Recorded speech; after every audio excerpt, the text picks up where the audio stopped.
Hello everyone, I am the storyteller and I am here to help you today. I know you use this video to fall asleep, so before that, like the video and subscribe to the channel. Also, where are you from and what time are you watching? Now get comfortable and relax. The lake had no business being that still. Even in the dead of winter, water should move, should breathe beneath its frozen skin. But Crater Lake sat like a corpse, its surface a perfect mirror of black ice that reflected nothing but the gray Montana sky pressing down like a coffin lid. I should have listened to the locals when they warned me about coming back. 3 weeks had passed since my younger brother Jake and I last visited this godforsaken place. That first trip had been uneventful enough. We'd drilled our holes, caught a few decent trout, packed up before the sun disappeared behind the mountains. Normal, safe, the kind of memory that should have stayed pleasant. But something had been gnawing at me since then, a persistent itch in the back of my mind that I couldn't scratch. Dreams of dark water and pale shapes moving beneath ice. Whispers in languages I didn't recognize echoing through my sleep. Jake had mentioned similar disturbances when I called him, his voice tight with exhaustion over the phone. We'd both agreed another trip might help shake whatever psychological residue clung to us from that place. Now, standing at the lake's edge with our gear scattered around us, I wondered if we'd made a terrible mistake. The temperature had dropped 20 degrees since our last visit. My breath came in sharp white puffs that dissipated too quickly in the still air. The cold bit through my thermal layers like needles, and I found myself constantly flexing my fingers to keep circulation flowing. Jake moved with jerky, mechanical motions as he set up the portable shelter, his usual easy chatter replaced by tense silence. The ice auger felt heavier than it should have as I positioned it over our chosen spot. The motor coughed to life with a sound like grinding teeth, and I pressed down to begin drilling. The bit bit into the surface with satisfying resistance at first, sending up spirals of ice shavings that glittered like broken glass in the weak afternoon light. Then something changed. The auger lurched downward suddenly, as if the ice had simply vanished beneath it. I stumbled forward, nearly losing my balance as the motor whined with freed momentum. When I pulled the bit up, expecting to see the clean cylindrical hole we needed, my stomach clenched. The opening was wrong. Instead of the rough-edged circle the auger should have carved, the hole was perfectly smooth, its edges curved like they'd been melted rather than cut. Worse, the water visible through the opening wasn't the dark blue-black I expected. It was crystal clear, so transparent I could see straight down to the lake bottom 30 feet below. That's when I noticed the light. A soft, pulsing glow emanated from somewhere deep beneath the surface, casting an ethereal blue radiance up through the water. It wasn't constant. The illumination would brighten and fade in a slow, rhythmic pattern that reminded me uncomfortably of breathing, or a heartbeat. My hands began to shake, and not from the cold. Jake appeared at my shoulder, his face pale beneath his wool cap. He'd seen it too. I watched his Adam's apple bob as he swallowed hard, his eyes fixed on that impossible blue glow filtering up through the hole. "We should leave," he said quietly, the first words either of us had spoken since arriving. I nodded but found myself unable to move. The light was hypnotic, drawing my gaze deeper into that crystalline water. Shapes seemed to move in the periphery of my vision, dark forms that might have been fish or debris or something else entirely. Every time I tried to focus on them directly, they'd slip away, leaving only that steady blue pulse and the growing certainty that we were being watched. The temperature around the hole felt different, warmer somehow, as if the ice itself was generating heat. Steam shouldn't have been rising from the opening, but it was. Thin wisps of vapor that twisted upward in patterns too complex to be random. They formed brief shapes that looked almost like faces, before dissolving into nothing. My heart hammered against my ribs as I forced myself to step back from the hole. The rational part of my mind scrambled for explanations. Bioluminescent algae, underwater springs, thermal vents. Anything that could account for what we were seeing without acknowledging the primal terror that was beginning to claw its way up my spine. Jake had already started gathering our equipment with sharp, aggressive movements. His breathing came in quick, shallow gasps that created thick clouds of vapor around his head. When he grabbed the auger from my nerveless fingers, I felt a brief moment of relief that we were leaving. Then the sphere appeared. It rose from the hole like a bubble breaking the surface, but solid, a perfect orb of the same pulsing blue light we'd seen below. About the size of a basketball, it hovered 3 feet above the opening, rotating slowly on some invisible axis. The surface rippled like liquid mercury, reflecting our horrified faces in warped, twisted versions that barely looked human. Every muscle in my body locked up. My throat closed as if an invisible hand had wrapped around my neck. The sphere's light wasn't just visible, it was tangible, pressing against my skin like warm fingers. I could feel it crawling over me, probing, searching for something I didn't understand. Jake made a strangled sound and stumbled backward, dropping the gear he'd been collecting. The metallic clatter seemed impossibly loud in the oppressive silence that had settled over the lake. The sphere pulsed brighter at the noise, and I swear I heard something like laughter echoing up from the depths below. We ran. There was no discussion, no plan. Pure animal terror launched us into motion, sending us stumbling away from the hole in that impossible floating light. Our boots slipped and skittered on the treacherous ice as we fled toward the distant shoreline where my truck waited. Jake's labored breathing mixed with mine, creating a ragged symphony of panic that seemed to chase us across the frozen surface. Behind us, the blue glow intensified, casting our frantic shadows far ahead of us like black stains on the white ice. The light was following us. I could feel it without looking back, could sense its alien attention focused on our fleeing forms with the intensity of a searchlight. That's when I heard the first crack. It started as a soft popping sound, like knuckles being flexed. Then came a longer, more ominous groan from somewhere beneath our feet. I risked a glance down as we ran and felt my blood turn to ice water. The surface beneath us wasn't solid anymore. Hairline fractures spider-webbed outward from each of our footsteps, spreading like infection through the frozen lake. But these weren't normal stress fractures. The cracks glowed with the same blue light as the sphere, as if our very presence was somehow poisoning the ice with that unnatural radiance. Worse, there were shapes moving beneath the surface, dark silhouettes that kept pace with us as we ran, their movements too fluid and coordinated to be fish. They seemed to be running alongside us under the ice, mimicking our desperate flight with mocking precision. Then, I saw the footprints. They appeared in the ice directly beneath our path, perfect impressions of human feet, complete with the treaded patterns of boot soles. But they weren't our prints. These were facing the wrong direction, as if someone was walking beneath the surface in the exact opposite direction of our escape. Each step we took forward was matched by a step backward from our underwater doubles. My legs felt like rubber, threatening to give out beneath me with each stride. Sweat poured down my face despite the bitter cold, and my heart hammered so hard I could feel my pulse in my temples. The logical part of my mind gibbered helplessly, trying to process what was happening and failing completely. Jake was gasping like a landed fish beside me, his face gray with exertion and terror. When he looked down and saw the same impossible footprints, he made a sound I'd never heard before, a broken whimper that spoke of sanity stretched to its breaking point. The shoreline seemed to recede as we ran, stretching away from us like a mirage. What should have been a 5-minute jog to safety became an endless nightmare of slipping feet and burning lungs. The blue glow behind us grew stronger, casting everything in an otherworldly radiance that made the world look like a photographic negative. More sounds echoed from beneath the ice now. Tapping, scratching, the rhythmic thud of fists pounding against the undersurface. Whatever was down there was trying to break through, and the ice was responding to its efforts with a symphony of groans and cracks that sounded disturbingly like screams. I could feel something watching us from the depths with an intelligence that was definitely not human. There was a patience to its observation, as if it had all the time in the world to study our terror. The sphere continued its lazy pursuit, maintaining the same distance behind us no matter how fast we moved. My truck finally came into view, looking blessedly normal and solid in the growing twilight.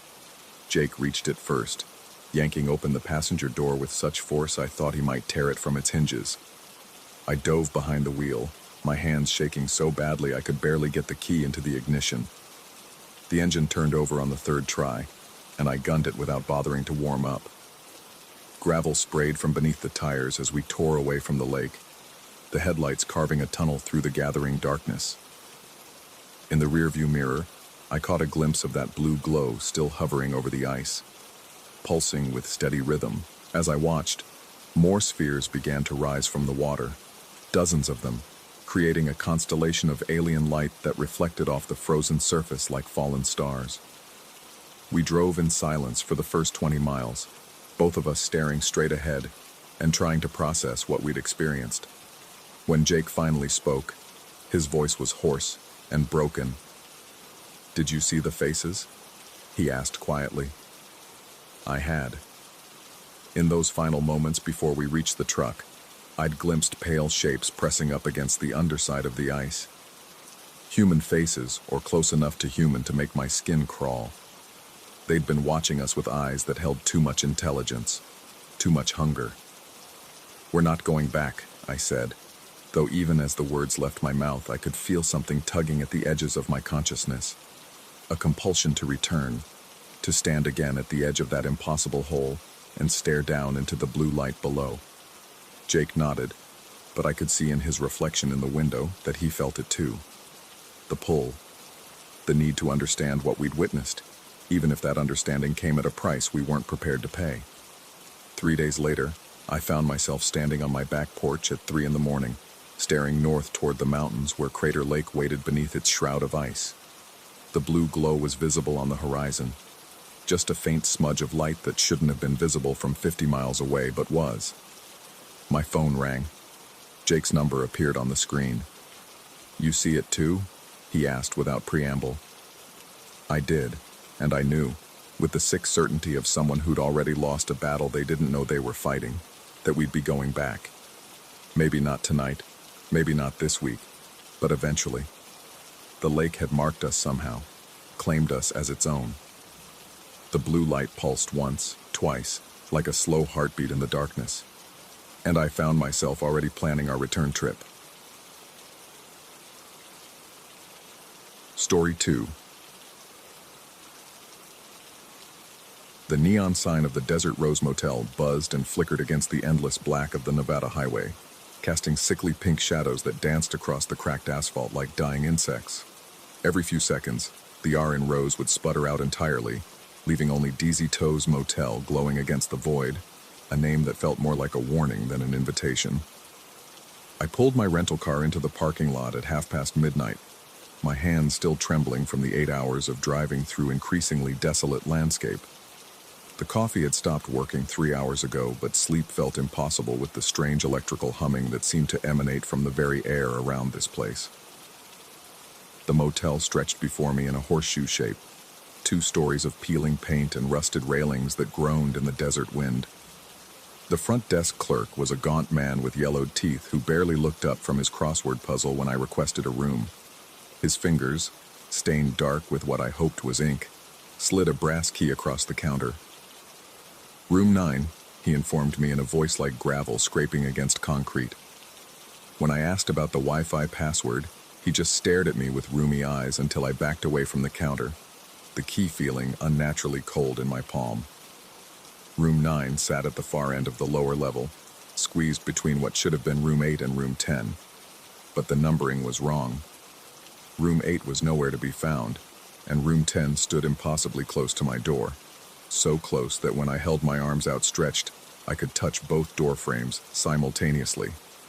The narrow space between the rooms was maybe 2 feet wide, creating a claustrophobic alley that seemed to swallow light.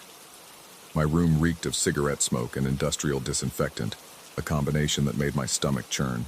The carpet was a brown shag that might have been any color originally, stained with decades of mysterious fluids.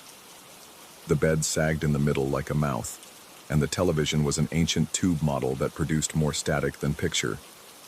But it was the mirror above the dresser that first made my skin crawl, not because of anything supernatural, but because it was positioned to reflect the narrow space between the rooms when the door opened, creating an optical illusion that made the wall seem to extend infinitely into darkness. I tried to sleep, but the humming grew louder as the night progressed. It wasn't electrical after all. It sounded organic. like the drone of insects or the resonant breathing of something massive and hidden. Every time I started to drift off, a new sound would jolt me awake. Footsteps in the gravel outside, the scratch of fingernails against glass, the soft whisper of fabric brushing against walls. Around 3 in the morning, I heard voices coming through the thin wall that separated my room from the mysterious space next door. At first I assumed it was room 10, but the voices seemed to be coming from the narrow gap itself. 2 men were talking in low, urgent tones about mirrors and reflections and something they called the collection. Their words were muffled but persistent, seeping through the drywall like smoke. My throat felt like sandpaper as I pressed my ear against the wall, straining to understand what they were discussing. The conversation suddenly stopped, replaced by a silence so complete it felt hostile. Then came 3 deliberate knocks on the wall, directly where my ear was pressed. The sound was so loud and unexpected that I stumbled backward, my heart hammering against my ribs like a caged bird. Sleep became impossible after that. I spent the remaining hours until dawn sitting in the single chair, watching the narrow space between the rooms through my window. The darkness there seemed thicker than natural shadow, almost textured, like black velvet hanging motionless in the still air. Twice I thought I saw movement, a flash of pale skin or the gleam of something metallic. But when I blinked, there was nothing. Morning brought no relief. The desert sun beat down mercilessly, but the space between the rooms remained shrouded in shadow, as if the light couldn't penetrate whatever existed there. I decided to investigate, telling myself it was simple curiosity, though my sweating palms and rapid pulse suggested otherwise. The narrow gap was even more claustrophobic up close. The walls pressed in from both sides, creating a corridor barely wide enough for my shoulders. About 10 feet in, where the passage should have ended at the back wall of the motel, I discovered something impossible. A door. It was painted the same institutional beige as the walls, almost perfectly camouflaged, with no handle or visible hinges. Just a thin rectangular outline that my fingertips could trace in the paint. When I pressed against it, the door swung inward silently, revealing a space that couldn't exist according to the motel's layout. The room beyond was circular, maybe 12 feet in diameter, with walls covered in dark red velvet that absorbed light like a hungry mouth. The air inside was thick and warm, carrying the metallic scent of old blood mixed with something floral and cloying. In the center of the room stood a man. He was tall and impossibly thin, wearing what appeared to be a burlap sack over his head, the fabric stained dark around where his mouth and eyes should be. The sack was tied at his neck with black velvet ribbon that matched the walls. His clothes were formal but ancient, a 3-piece suit that might have been fashionable a century ago, now faded to the color of dried bone. His hands, long and pale as candle wax, gestured for me to enter. My legs felt like water, but somehow I found myself stepping into the room. The door whispered shut behind me, though I hadn't heard the man move. When I turned to look, there was no door, just unbroken velvet wall stretching in a perfect circle around us. The man tilted his head, studying me through the stained burlap. When he spoke, his voice seemed to come from everywhere at once, vibrating through the velvet walls and into my bones. He told me he was a collector of sorts, gathering precious things that people left behind without knowing.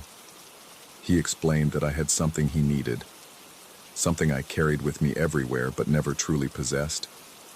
My reflection, he said, was tired of following me around.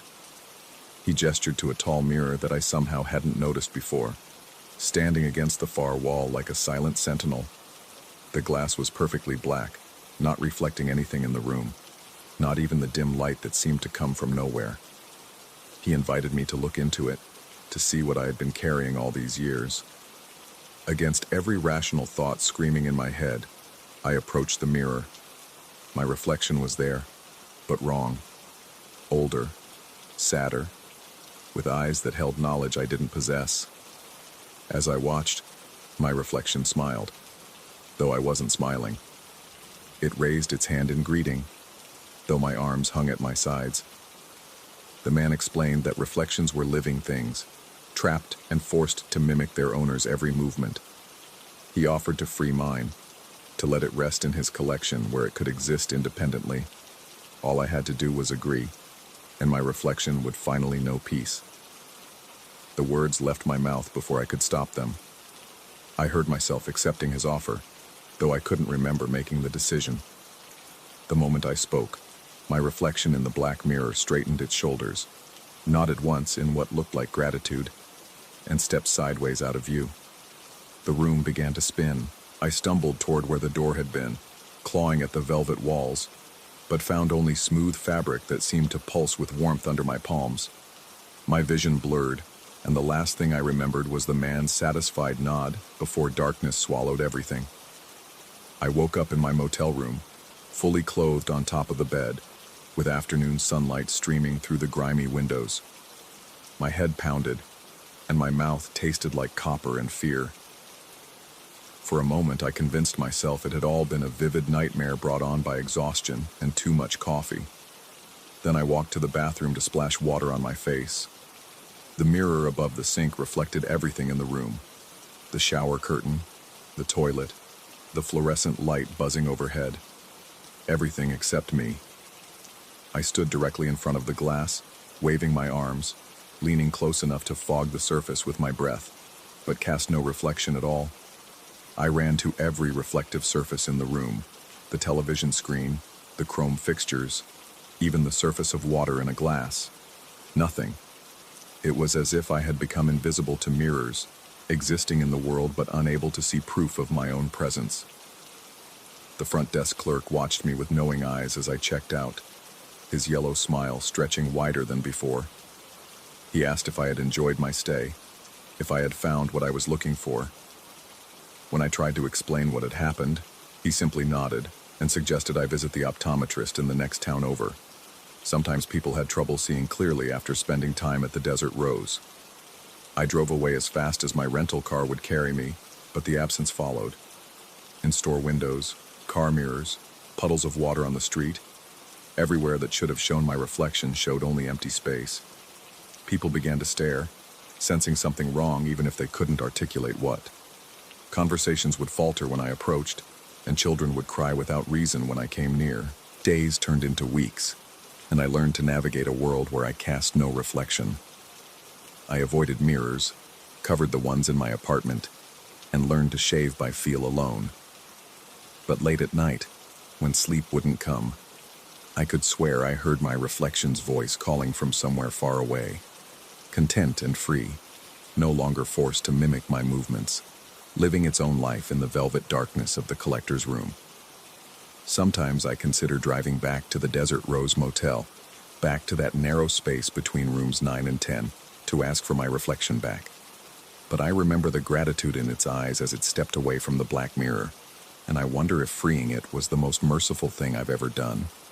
The neon sign still burns in my memory, flickering between Desert Rose and Days TOs, and I understand now that both names are true. In the desert, things are lost and found in equal measure. I lost my reflection, but found something else: the knowledge that we are not as singular as we believe, that parts of ourselves might yearn for independence we never considered granting. The humming follows me still, a sound like satisfaction, like something precious finally at rest. And in the corner of my vision, I sometimes catch glimpses of movement in mirrors I'm careful not to look at directly.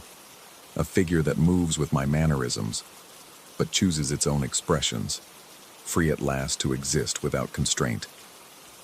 The collector was right about one thing. My reflection was tired of following me around. Now it doesn't have to, and perhaps we're both better for it, even if I'll never know for certain what I look like again.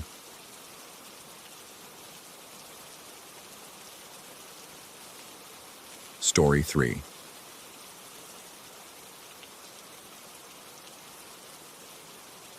The security monitors cast their sickly blue glow across my face as I settled into another graveyard shift at the Meridian Hotel. 23 floors of corporate sterility stretched above me, but down here in the basement security office, surrounded by humming servers and the constant flicker of surveillance feeds, I might as well have been buried alive. The coffee had gone cold hours ago, and the fluorescent light above my desk buzzed with the persistent intensity of an angry wasp trapped in glass. I'd been working hotel security for 3 years, And the job had taught me that the real monsters weren't the occasional drunk guests or petty thieves. They were the slow, grinding hours that ate away at your sanity, one uneventful night at a time. The Meridian was a respectable establishment, the kind of place where business travelers paid premium rates for Egyptian cotton sheets and marble bathrooms. Nothing exciting ever happened here, which was exactly why the discovery on Monitor 7 made my blood run cold. The timestamp read 3:17 a.m. when I first noticed it. Camera 7 covered the 19th floor's east wing, a straightforward L-shaped corridor with 12 guest rooms and a fire exit. I'd stared at that same feed thousands of times over the years, memorizing every scuff mark on the burgundy carpet, every brass room number gleaming under the warm hallway lighting. But tonight, something was different. At the far end of the corridor, where the wall should have terminated in the standard beige paint and landscape artwork, there was another hallway branching off to the right. My stomach clenched as I leaned closer to the monitor, squinting at the grainy feed. The architectural blueprints were burned into my memory from countless fire safety reviews. There was no hallway there. The 19th floor ended with room 1912. Period. I rubbed my eyes, blinking hard to clear the fatigue that must have been playing tricks on my vision. When I looked again, the corridor remained, a shadowy extension that seemed to stretch beyond the camera's limited field of view. The lighting in this impossible hallway was different too, dimmer, casting longer shadows that moved subtly despite the absence of any visible figures. My hands trembled slightly as I pulled up the building schematics on my computer, the familiar blue lines of the architectural plans confirming what I already knew. The 19th floor's east wing terminated at the emergency stairwell. There was no additional corridor, no extra space that could account for what I was seeing on the monitor. I cycled through the other camera feeds, searching for any sign of malfunction or interference. Every other floor appeared normal. Sterile hallways with their predictable patterns of doors and emergency lighting. Only camera 7 showed this anomaly, this architectural impossibility that made my skin crawl with an inexplicable sense of wrongness. The rational part of my mind insisted on simple explanations. Equipment failure, a glitch in the video feed. Maybe someone had been messing with the cameras during the day shift, and I was seeing some kind of delayed playback or digital artifact. But as I watched, something moved in that extra corridor, a subtle shift in the shadows that made my pulse quicken. I reached for my radio, then hesitated. What exactly would I report? That I was seeing things that couldn't exist? That the building had spontaneously grown an extra hallway? Jenkins, the head of security, already thought I was strange for volunteering to work nights. This would only confirm his suspicions that I was losing my grip. Instead, I decided to investigate personally.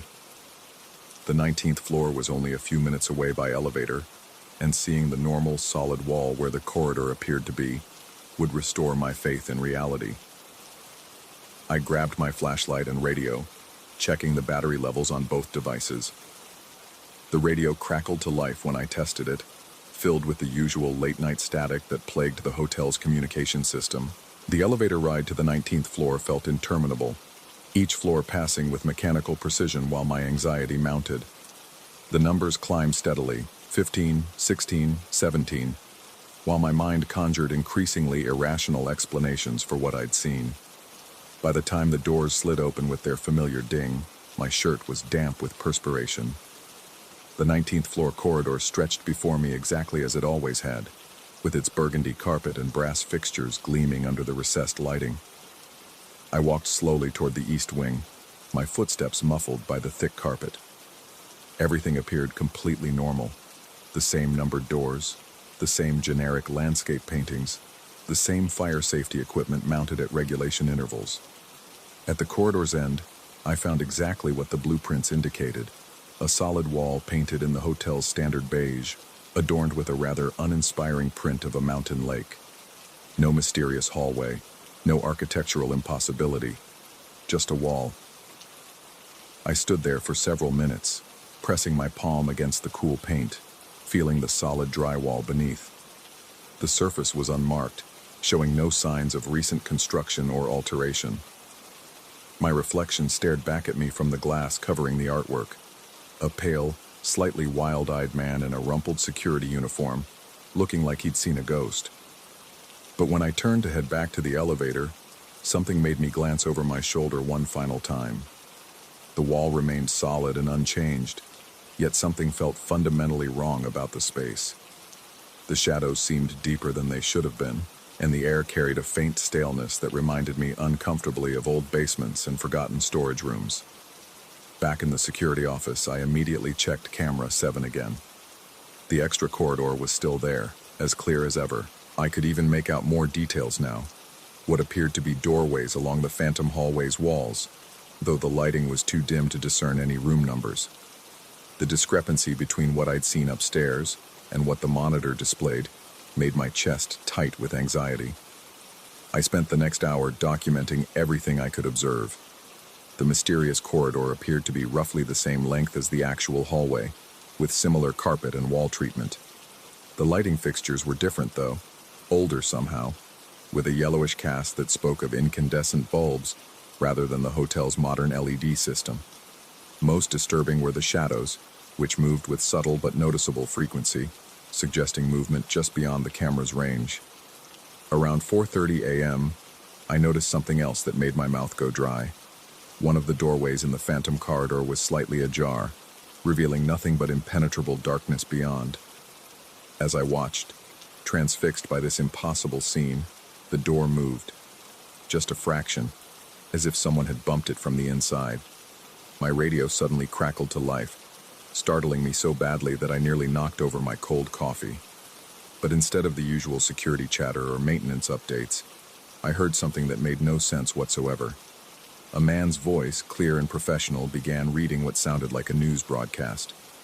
The words were crisp despite the radio static, and as I listened with growing unease, I realized he was reporting events from 1973. The broadcaster spoke about President Nixon, about the ongoing situation in Vietnam, about oil prices and political scandals that belonged to a different era entirely. His voice had the authoritative tone of network news, the kind of careful pronunciation that belonged to a time when television anchors were trained in dramatic speech. But this was impossible. My radio was tuned to the hotel's internal security frequency, and even if it somehow picked up an external signal, no one was broadcasting 50-year-old news at 4:30 in the morning. I grabbed the radio and checked the frequency display, confirming that it was set correctly. The news broadcast continued, completely oblivious to my presence, reporting on events that had happened decades before I was born. The announcer mentioned something about a hotel fire in Chicago, describing in clinical detail how investigators were still searching for the cause of the blaze that had claimed several floors of a downtown establishment. My hands shook as I tried to change the frequency, but the news broadcast followed me to every channel. No matter where I tuned the radio, the same voice continued his methodical recitation of 1973's tragedies and triumphs. The hotel fire story grew more detailed, more specific, until I realized with a chill that the building being described shared several characteristics with the Meridian. The number of floors, the general layout, even some of the architectural details. I looked back at camera 7, and my breathing became shallow and rapid. The phantom corridor was darker now, and I could swear I saw movement within its shadows, not the subtle shifting I'd noticed before, but deliberate, purposeful motion. Someone or something was walking through that impossible hallway, and as I watched, they seemed to be moving toward the camera. The radio broadcast shifted to a different story, but the announcer's voice never changed. He began describing strange phenomena reported at various hotels across the country, guest complaints about hallways that didn't match building plans, security cameras capturing impossible architecture, radio equipment receiving signals from decades past. Each report felt like a direct description of my current situation, as if the 1973 newscaster was somehow aware of what I was experiencing 50 years in the future. I wanted to run. Every instinct screamed at me to abandon my post, take the elevator to the ground floor, and walk away from the Meridian Hotel forever. But I couldn't move. My legs felt heavy and unresponsive, as if the office chair had become a prison. The radio continued its impossible broadcast, while camera 7 showed me things that shouldn't exist, and somewhere in the back of my mind, I began to wonder if I was losing my sanity. The figure in the phantom corridor was closer now, just barely visible in the dim lighting. I could make out a human silhouette moving with deliberate slowness, as if they were searching for something, or someone. My heart hammered against my ribs as I realized they seemed to be heading directly toward where the camera was positioned, which meant they were moving toward the spot where I'd stood just hours earlier, touching the solid wall that couldn't possibly contain this endless hallway. I forced myself to stand, my legs wobbling with adrenaline and fear. If I returned to the 19th floor now, would I find the wall intact? Or would there be an actual corridor waiting for me? The thought of encountering that slowly moving figure in person made my stomach lurch. But the alternative, sitting here watching this impossible scene unfold, felt equally unbearable.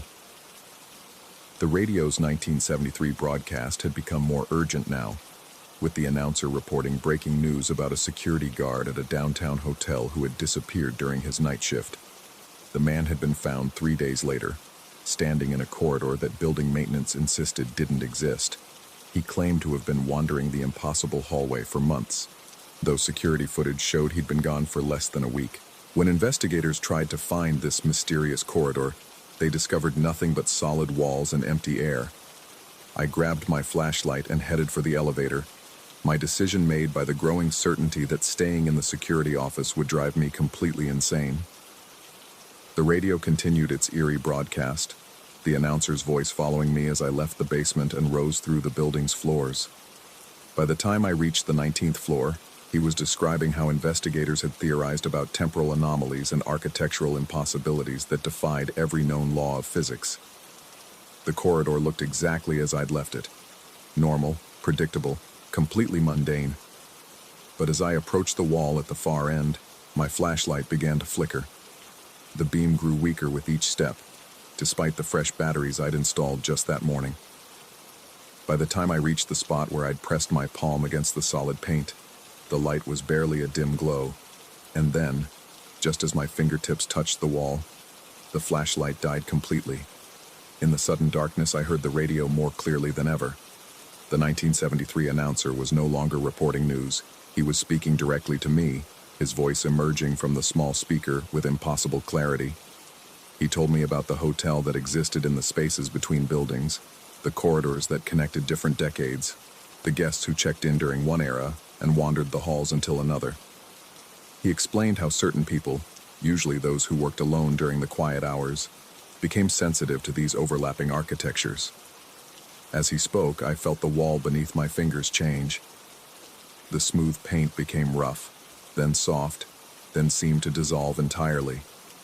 Cool air moved against my face, carrying the scent of old carpet and forgotten rooms. In the complete darkness, I could no longer tell if I was touching a solid wall or standing at the threshold of that impossible corridor. The radio's voice grew fainter as I stood there, paralyzed by uncertainty. He was describing how the phantom corridors were doorways to other times, other versions of the same building that existed in parallel to our reality. Sometimes people stepped through by accident. Sometimes they chose to enter, driven by curiosity or desperation, or the simple human need to understand the inexplicable.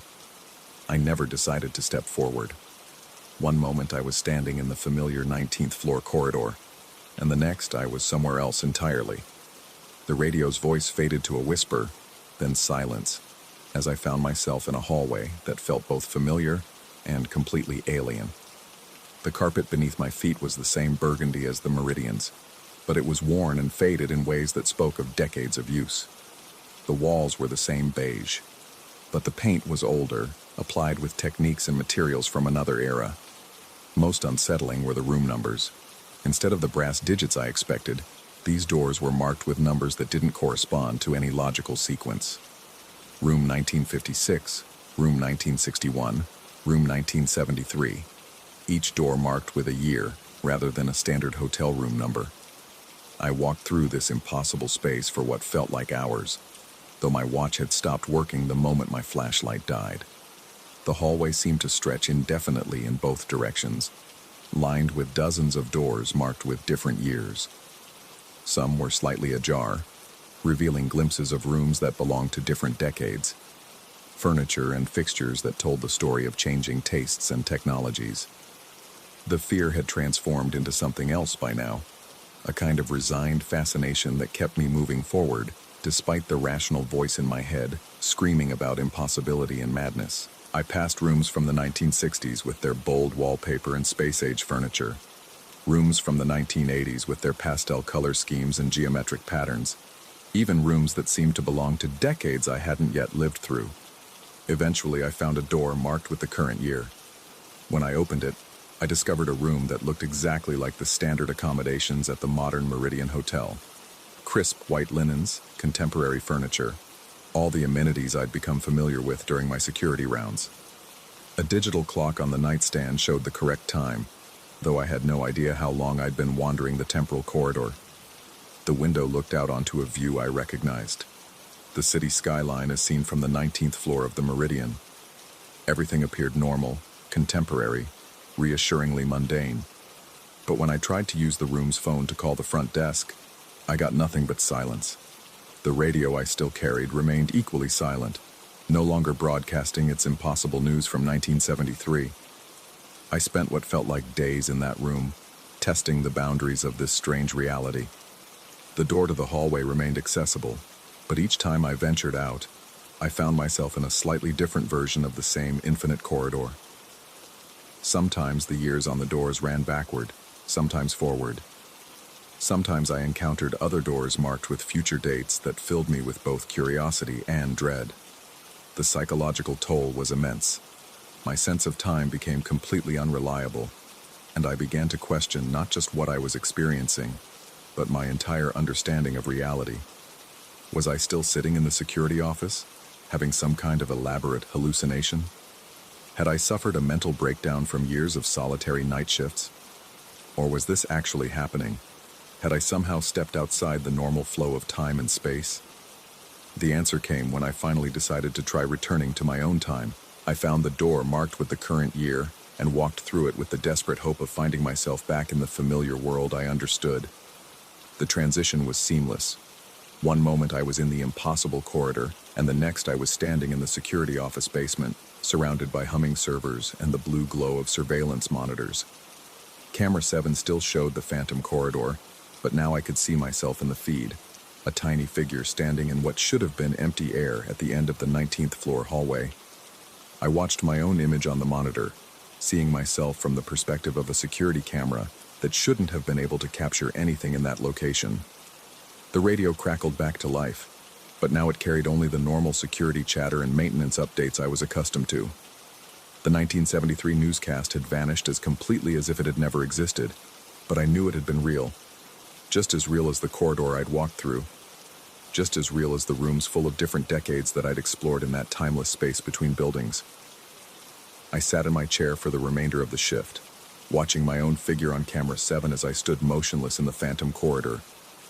The image never moved, never changed, as if I'd become a permanent resident of that impossible space while somehow remaining present in the normal world.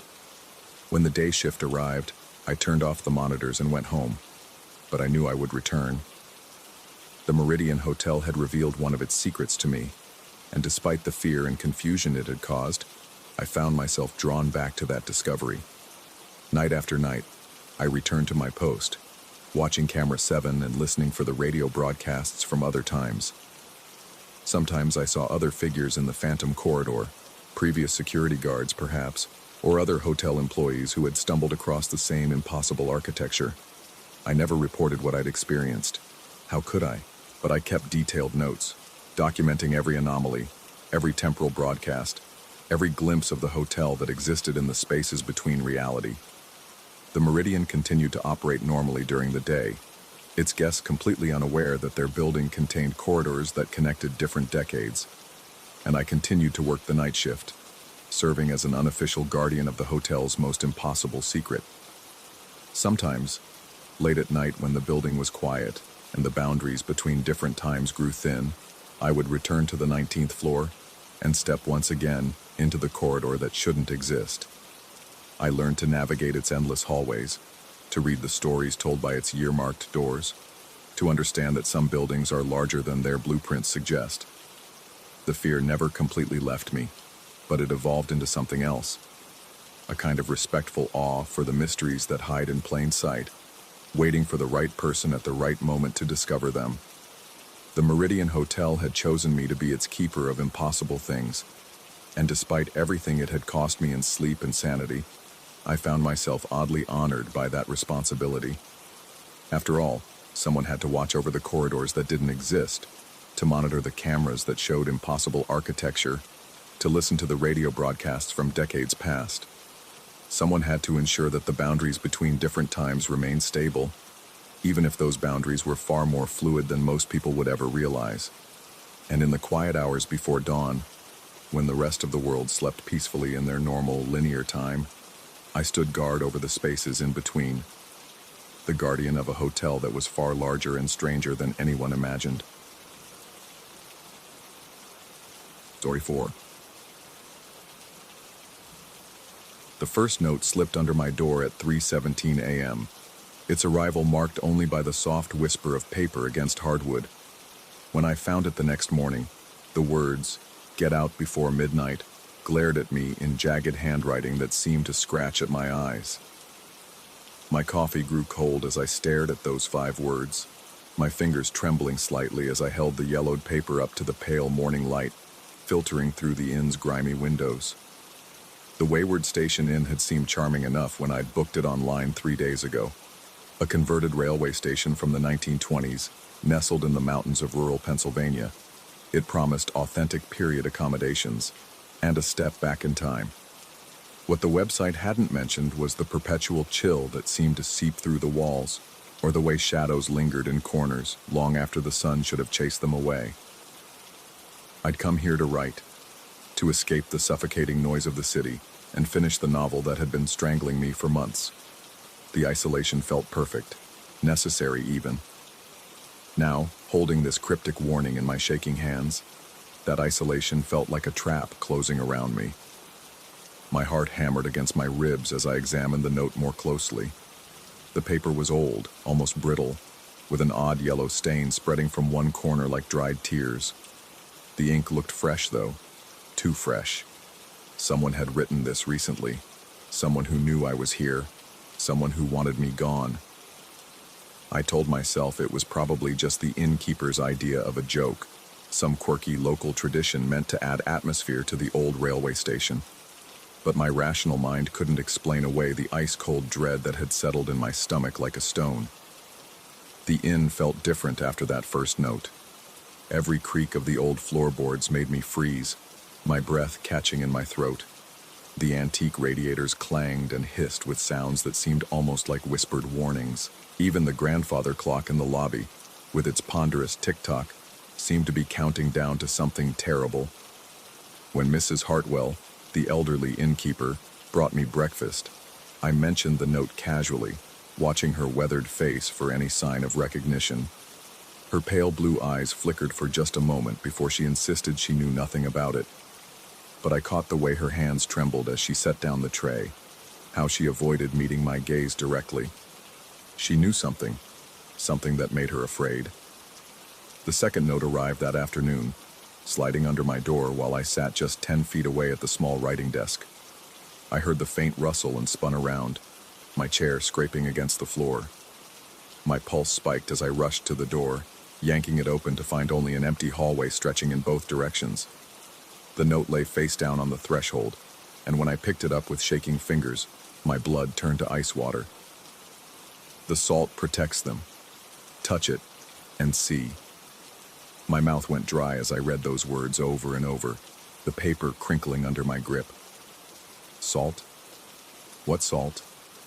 I glanced around my room, searching for anything that might fit the cryptic message. The space was sparse, just a narrow bed with a faded quilt, the writing desk, a wardrobe that smelled of mothballs, and a wash basin with a cracked mirror above it. But as my eyes swept the room, something made me drop to my hands and knees beside the bed. A compulsion I couldn't name drove me to peer into the shadows beneath the old metal frame. There, scattered across the dusty floorboards like broken glass, were dozens of small, white crystals. Salt. My breathing became shallow and rapid as I reached toward the nearest cluster. The crystals were coarse and uneven, nothing like table salt, They looked hand-carved almost, with sharp edges that caught what little light filtered under the bed. Some were no bigger than rice grains, others the size of my thumbnail. The moment my fingertip made contact with the largest crystal, the world exploded into chaos. The room vanished. The inn vanished. Everything I knew as real simply ceased to exist. I was standing in a train car, but not standing exactly. I was suspended, frozen, like a fly trapped in amber. Around me, other figures moved in the same impossible stillness. Men in wool coats and fedoras, women in fur-trimmed jackets and cloche hats, all carrying leather suitcases and traveling bags. Their faces were pale, almost translucent, and their eyes were completely black.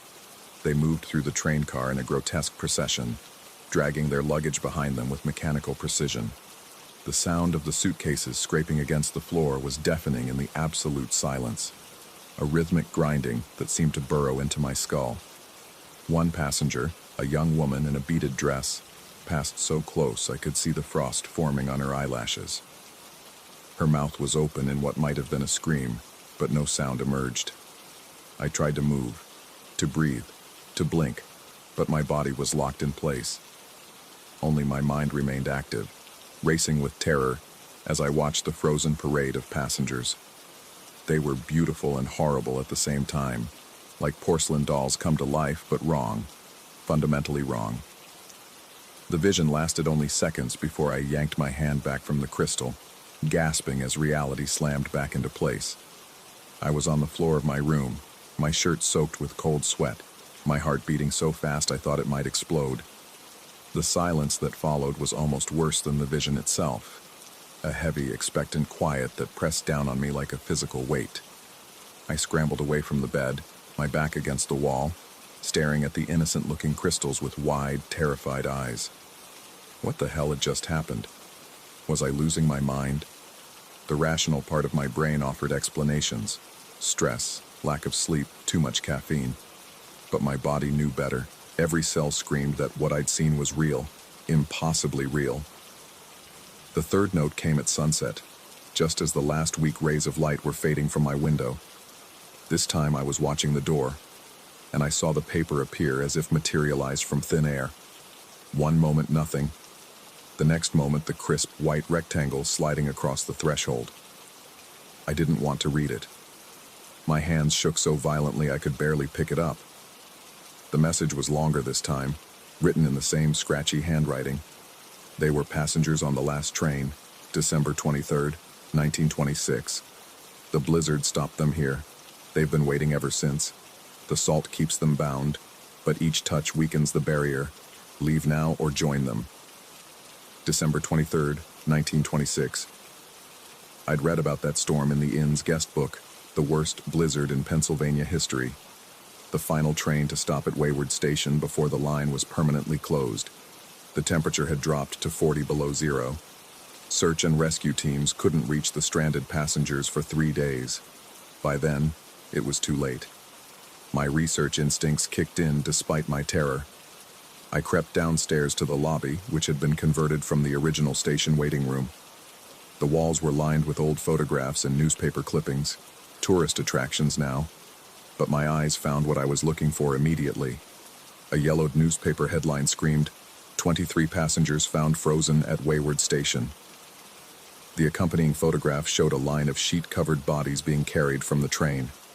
23 people who had died waiting for rescue that came too late. 23 souls who might never have left this place. I counted the salt crystals under my bed when I returned to my room. 23. Night fell like a curtain dropping, and with it came sounds I hadn't noticed before.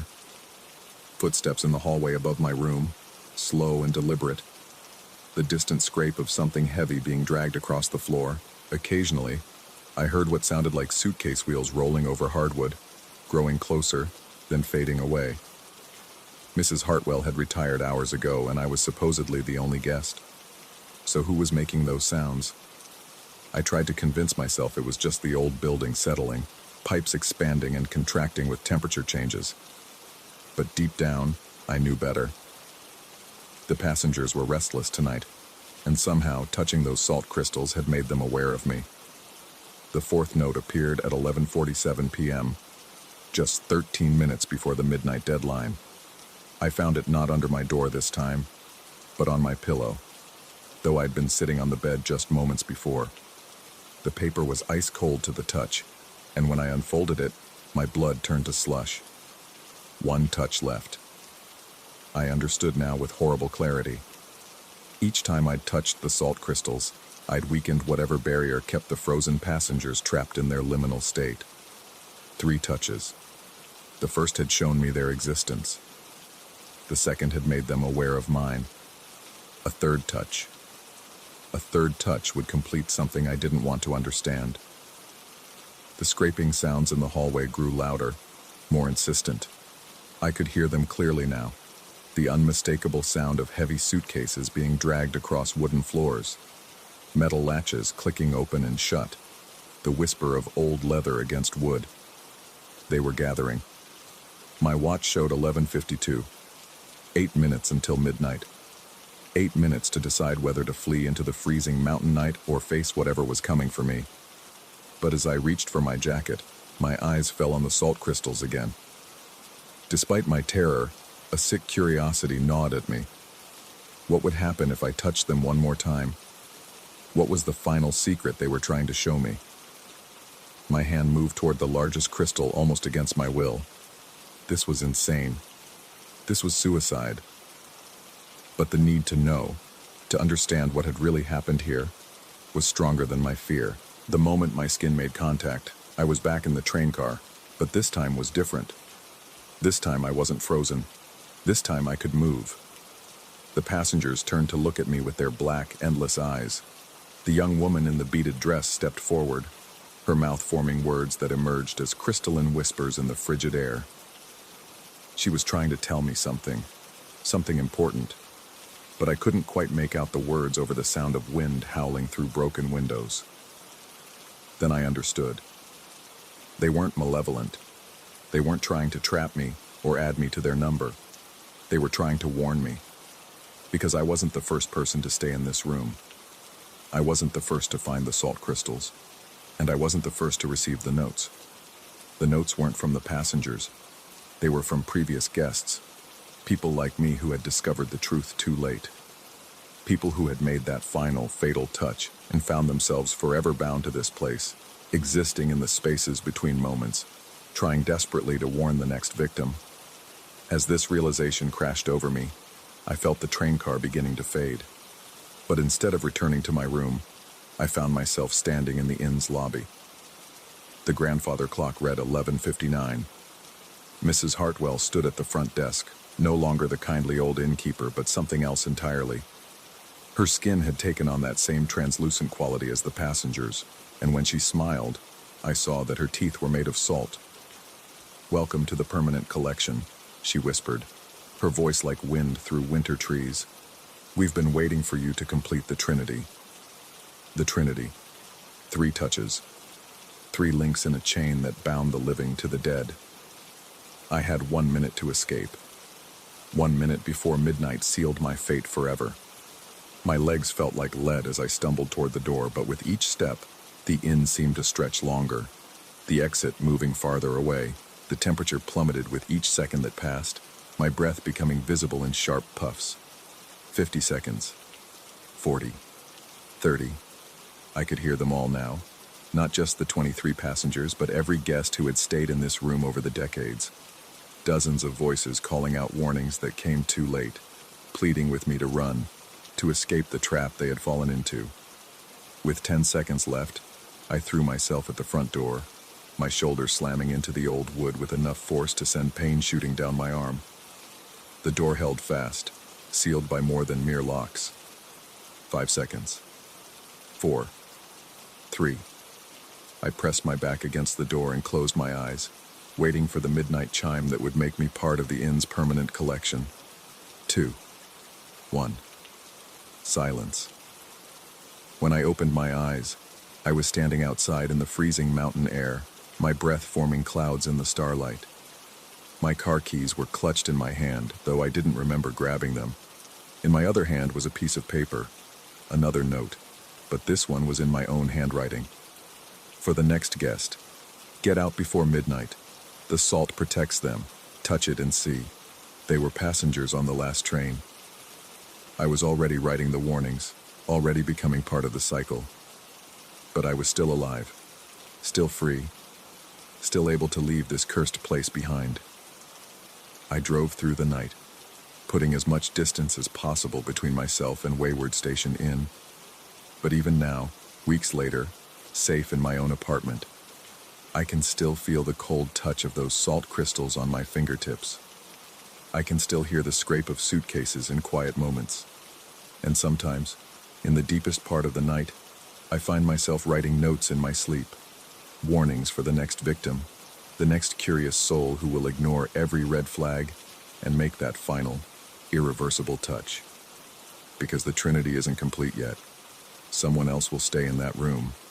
Someone else will find the crystals, and when they do, I'll be there, trapped in the spaces between moments, trying desperately to save them from the same fate that almost claimed me. The cycle continues. It always continues. The inn is still taking reservations. Story 5.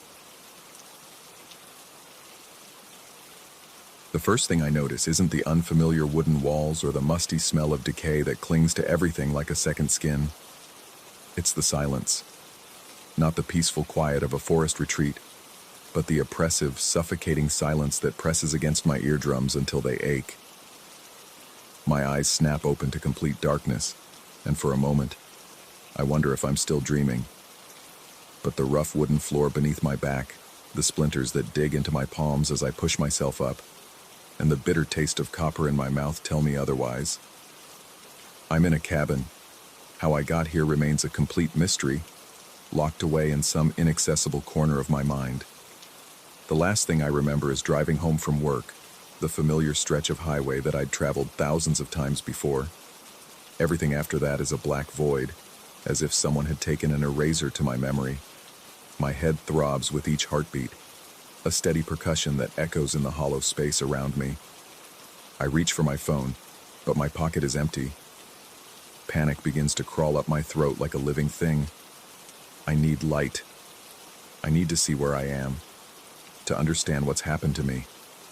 Fumbling in the darkness, my hands sweep across the floor until they encounter something cold and metallic. A lantern. My fingers trace its familiar shape, finding the small knob that controls the wick. There are matches beside it, scattered across what feels like a rough wooden table. With trembling hands, I strike one, and the small flame dances to life, casting wild shadows across the cabin's interior. The space is small and sparse, a single room with log walls that seem to absorb the light rather than reflect it. There's a narrow cot in one corner, a table, a chair, and little else. No windows that I can see, just a heavy wooden door that looks like it hasn't been opened in years. The air tastes stale and metallic, as if it's been trapped here for decades. I light the lantern's wick, and warm yellow light spreads across the room. That's when I see it. My shadow stretches across the far wall, as expected, but there's another one beside it, a second shadow that mirrors my exact position, my exact posture. I raise my hand, and both shadows raise their hands. But the second one moves a fraction of a second later, like an echo made of darkness. My heart hammers against my ribs. I tell myself it's a trick of the light, perhaps a reflection from some surface I haven't noticed. But as I move around the room, both shadows follow me with that same unsettling delay. When I stop abruptly, my real shadow stops immediately, but the second one continues for a moment longer before settling into position. The sensation of being watched crawls across my skin like insects. I spin around, but the cabin is empty except for me and the dancing light of the lantern. Yet the feeling persists, growing stronger with each passing moment. It's as if someone is standing just behind me, breathing on my neck. But when I turn, there's nothing there except empty air and my own mounting terror. I examine the door, hoping for escape, but it's locked from the outside. There's no keyhole on this side, no handle, just smooth wood that might as well be a solid wall. I pound on it until my fists are raw, but the sound seems to die just inches from the door, swallowed by the oppressive silence that fills this place. Returning to the center of the room, I hold the lantern higher, studying the second shadow more carefully. It's definitely there, definitely real, moving with my every gesture, but always that fraction of a second behind. The delay is consistent, exactly 3 seconds, as if some invisible force is replaying my movements with perfect precision. I try an experiment. I wave my hand in a complex pattern, then watch as both shadows repeat the motion. My real shadow follows immediately, but the second one performs the exact same gesture 3 seconds later, down to the smallest detail. The accuracy is impossible, unnatural. My breathing becomes shallow and rapid. The rational part of my mind searches for explanations. Perhaps I'm hallucinating. Maybe whatever brought me here also affected my perception. Head injuries can cause visual disturbances, false perceptions. But the shadow is too consistent, too precise to be a hallucination. As I continue to move around the room, I notice other disturbing details. The wooden floorboards are stained in several places with dark patches that could be old blood. Scratch marks score the walls near the door, as if previous occupants had clawed at the wood in desperation. The cot's thin mattress is yellowed with age and stained with substances I don't want to identify. Hours pass, or what feels like hours. Without windows or natural light, time becomes meaningless. The lantern's flame flickers occasionally, and each time it does, both shadows dance in unison, the second one always trailing behind like a macabre echo. I try extinguishing the lantern entirely, thinking that perhaps in complete darkness, whatever is creating the second shadow will cease to exist. But in the absolute blackness that follows, I hear something that makes my blood freeze. Footsteps. Slow, deliberate footsteps that seem to circle the cabin's interior. But they're not my footsteps. I'm sitting perfectly still on the floor, not moving a muscle. The footsteps continue for exactly 3 seconds after I lit the lantern again, then stop abruptly. My shadow appears on the wall, alone this time. But within moments, the second shadow materializes beside it, perfectly positioned as if it had been there all along. I begin to pace frantically, my mind racing to find some logical explanation. The second shadow follows faithfully, always 3 seconds behind. But now I notice something new. The delay isn't random. It's exactly the amount of time it would take for light to travel to some distant point and back, as if my shadow is being projected to somewhere else, recorded, and then transmitted back to this room. But that's impossible. The physics don't make sense. Light doesn't work that way, especially not in a simple log cabin with a single oil lantern. I examine every inch of the walls, searching for hidden cameras or mirrors or any device that might explain what I'm experiencing. But there's nothing. Just rough logs sealed with mud and moss, completely solid and opaque. The paranoia grows stronger. I'm being watched, studied, documented. Every movement I make is being recorded by something or someone with capabilities I can't understand. The second shadow isn't just following me. It's copying me with a precision that suggests intimate knowledge of my every gesture. I try to trick it. I begin a motion with my left hand, then suddenly switch to my right. But the second shadow completes both movements in sequence. First, the false start with the left hand, then the switch to the right, all exactly 3 seconds behind my actual movements. It's seeing everything I do, even my aborted gestures. My mouth goes dry, and sweat begins to pour down my face despite the cabin's cool temperature. Whatever is creating this phenomenon knows me better than I know myself. It's predicting my movements, anticipating my reactions. I decide to test its limits. I begin moving in increasingly erratic patterns, jumping, spinning, making random gestures with my arms and legs. The second shadow follows everything perfectly, maintaining that precise 3-second delay. But as I continue this frantic dance, I notice something that makes my stomach drop. The second shadow is beginning to anticipate my movements. Occasionally, it starts a gesture a fraction of a second before I complete it, as if it knows what I'm going to do before I do it. This realization sends me into a panic. I rush to the door again, throwing my full weight against it, screaming for help, for someone to let me out. But my voice seems to die just inches from my mouth, absorbed by the strange atmosphere of this place. When I return to the center of the room, gasping and exhausted, I see something that nearly stops my heart. The second shadow is moving independently. While my shadow stands still, reflecting my current position, the second shadow is walking slowly across the wall, moving with purpose toward something I can't see. I watch in frozen terror as the shadow reaches the far corner of the room and appears to bend down, as if picking something up. Then it returns to its position beside my real shadow and resumes its normal behavior, copying my movements with that 3-second delay. But now I understand. The second shadow isn't just copying me. It's showing me what I'm going to do. It moved to that corner because in 3 seconds, I'm going to walk to that corner myself. And even as this thought forms in my mind, I feel my legs begin to move. Not by my own choice, but as if compelled by some invisible force. I walk to the exact spot where the shadow had gone, and my hand reaches down automatically to the floor. My fingers close around something small and hard. A key. The key to the door.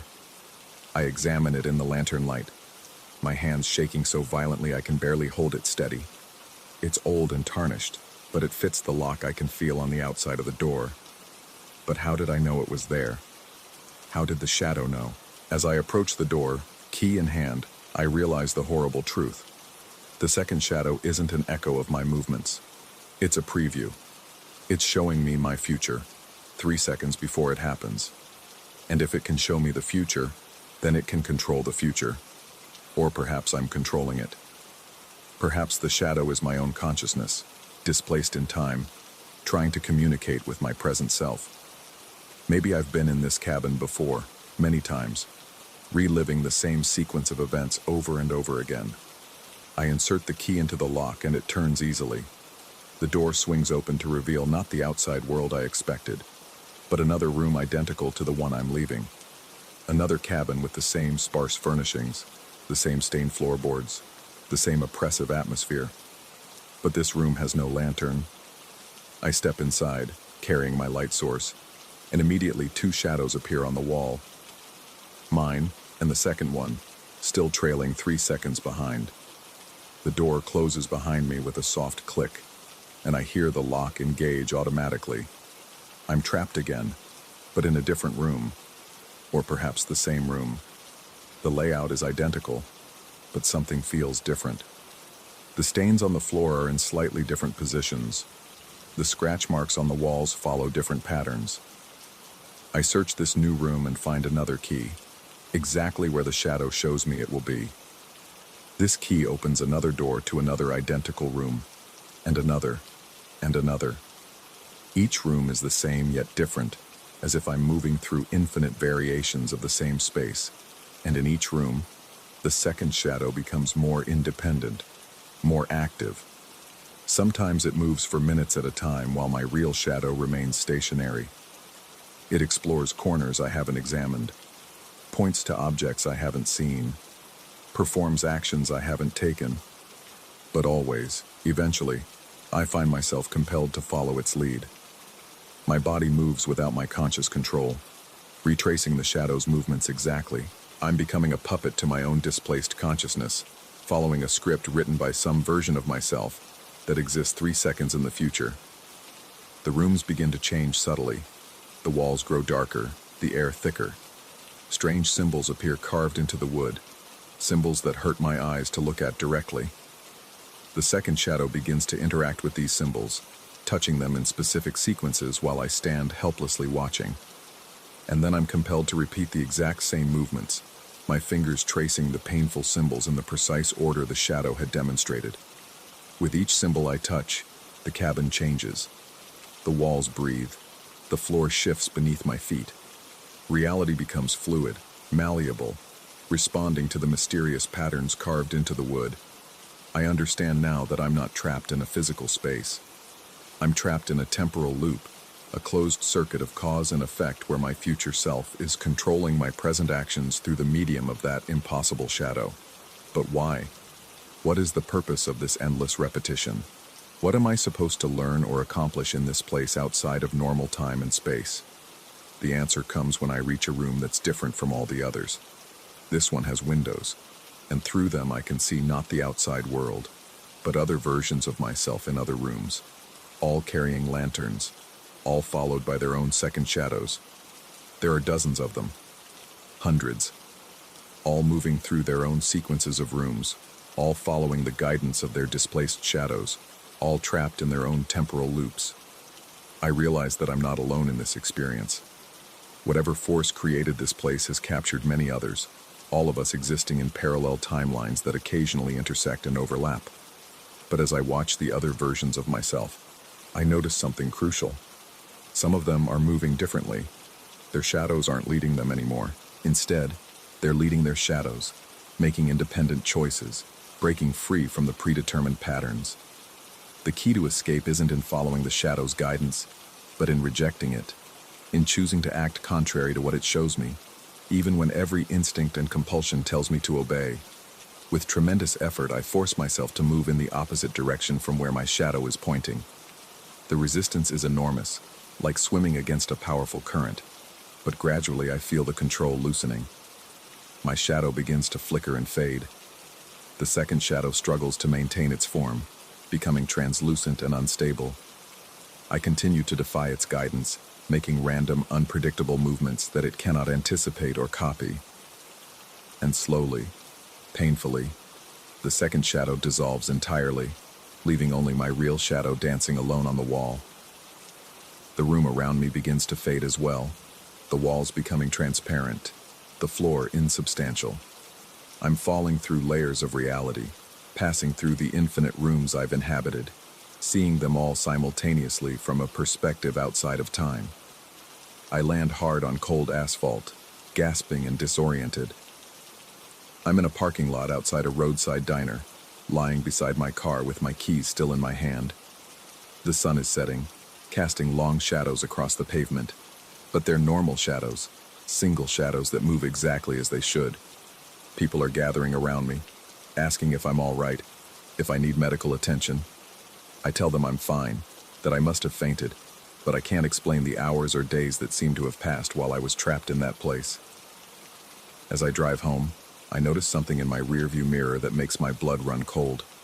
My reflection is normal, but the car's shadow on the road behind me moves just slightly out of sync, trailing by exactly 3 seconds. The shadow world hasn't released me entirely. It's still there, waiting, watching, ready to pull me back if I let my guard down.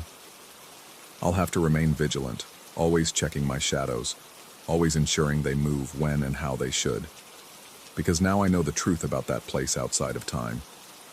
It's not just a prison. It's a testing ground, and some of us pass the test while others remain trapped forever, following the guidance of their displaced shadows through infinite variations of the same terrible room. I passed the test this time, but I have a feeling it's not over. The second shadow is still there, lurking just beyond the edge of perception, waiting for another chance to show me the future I'm supposed to follow. And I'm terrified that someday I might not be strong enough to resist its guidance. Story 6. The GPS had been lying to me for the last 20 minutes, its cheerful voice directing me down roads that seemed to exist only in its digital imagination. The screen showed I was driving through empty fields, but the cracked asphalt beneath my tires and the skeletal fence posts sliding past my headlights told a different story. Something was fundamentally wrong with this place, though I couldn't yet articulate what twisted my stomach into knots as I gripped the steering wheel tighter. I'd been delivering pizzas for 3 years, and I thought I'd seen every corner of this godforsaken county. But this address, 717 Harvest Moon Lane, had never appeared on any delivery before tonight. The order had come in just before closing, a simple request for 2 large pepperonis with extra cheese, paid for online with a hefty tip that made my manager's eyes light up with dollar signs. He'd practically shoved me out the door with the warming bags, reminding me that good customers like this kept the lights on.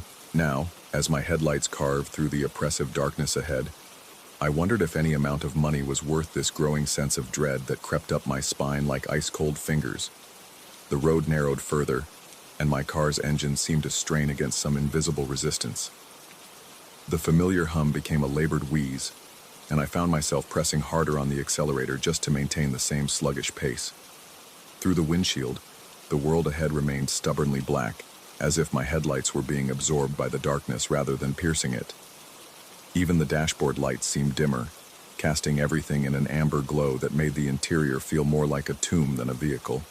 My phone had lost signal 15 minutes ago, the bars disappearing one by one until only the emergency-only indicator remained. The radio had dissolved into static, then silence, leaving me alone with the sound of my own increasingly rapid breathing and the uncomfortable sensation that something was watching me from the void beyond my windows. When the farmhouse finally materialized from the gloom, my first instinct was relief. The structure looked normal enough, a two-story colonial with peeling white paint and a wraparound porch that had seen better decades. A single light glowed in an upstairs window, warm and welcoming against the hostile night. But as I pulled into the gravel driveway, that relief curdled into something else entirely. The sound my tires made on the gravel was wrong. Instead of the familiar crunch, each rotation produced a wet, squelching noise, as if I were driving through mud rather than stone. When I turned off the engine and stepped out, my shoes sank slightly into what should have been solid ground. The smell hit me immediately. Rich, earthy, organic, but with an undertone of decay that made my nostrils burn and my eyes water. I grabbed the warming bags from the passenger seat, their familiar weight somehow comforting in this alien landscape. The pizza boxes radiated heat against my chest as I approached the front porch, my footsteps creating that same disturbing squelch with each step. The porch boards groaned under my weight, and I noticed that several of them were warped and stained with dark patches that looked suspiciously like dried blood, though I immediately tried to convince myself it was just rust from old nails. No doorbell was visible, so I knocked 3 times, the sound echoing strangely in the still air. The knock seemed to carry further than it should have, bouncing off invisible surfaces in the darkness beyond the porch. I waited, shifting my weight from foot to foot, acutely aware of how exposed I felt standing in that pool of porch light while everything around me remained hidden in impenetrable shadow. Minutes passed. I knocked again, harder this time, and called out that I had a delivery from Antonio's Pizza. My voice sounded small and fragile against the vastness of the night, and when the echo returned, it carried a quality I didn't recognize, as if something had subtly altered the sound before sending it back to me. Still no answer. I pulled out my phone to call the customer, remembering too late that I had no signal. The screen showed the time as 11:47 p.m., though my car's clock had read 10:30 when I'd arrived. Either one of them was wrong, or I'd lost nearly an hour and 20 minutes somewhere between parking and walking to the front door. My skin began to crawl with the unmistakable sensation of being observed. The feeling started as a slight prickle at the base of my neck, but quickly spread across my shoulders and down my arms. I turned slowly, scanning the darkness beyond the porch light's reach, but saw nothing except the vague shapes of trees and what might have been farm equipment in the distance. That's when I noticed the scarecrow. It stood roughly 50 feet away, positioned in what appeared to be a cornfield, though the stalks around it seemed stunted and wrong somehow. The figure was constructed in the traditional manner, a wooden cross for a frame, stuffed clothes, and a burlap sack head crowned with an old fedora. But something about its proportions seemed off, as if whoever had built it had only a vague understanding of human anatomy. I decided to try the back of the house, reasoning that rural customers often use their rear entrances more frequently than the front. The path around the side of the building was narrow and overgrown, forcing me to brush against the house's siding as I made my way toward what I hoped would be a back door.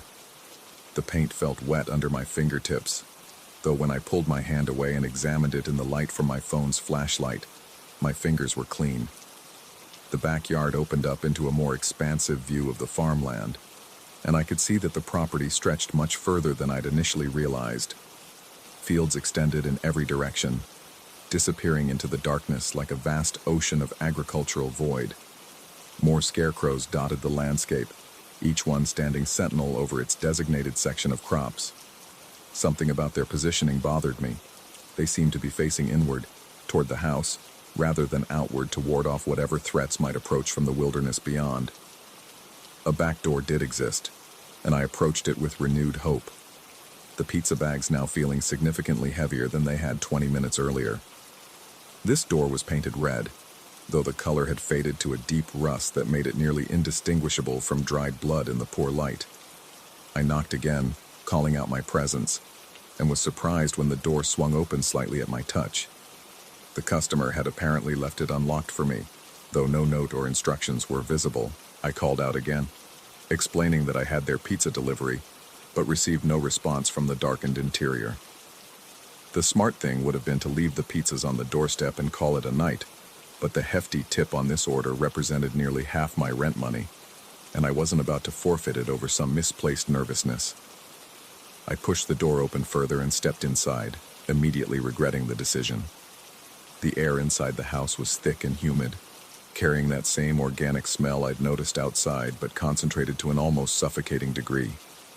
My flashlight beam revealed a kitchen that looked like it hadn't been updated since the 1950s, with yellowed linoleum floors and appliances that belonged in a museum. Everything was covered in a fine layer of dust, as if the house had been abandoned for months. But the most disturbing detail was the condition of the floor. My footsteps left clear impressions in what I'd initially taken for dust, but now realized was something far more unsettling. The substance had the consistency of topsoil, rich and dark and slightly damp.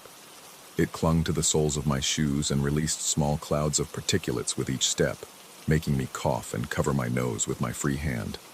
I called out once more, my voice now hoarse from the dust and growing panic. The sound seemed to be absorbed by the house itself, as if the walls were lined with something that prevented echoes.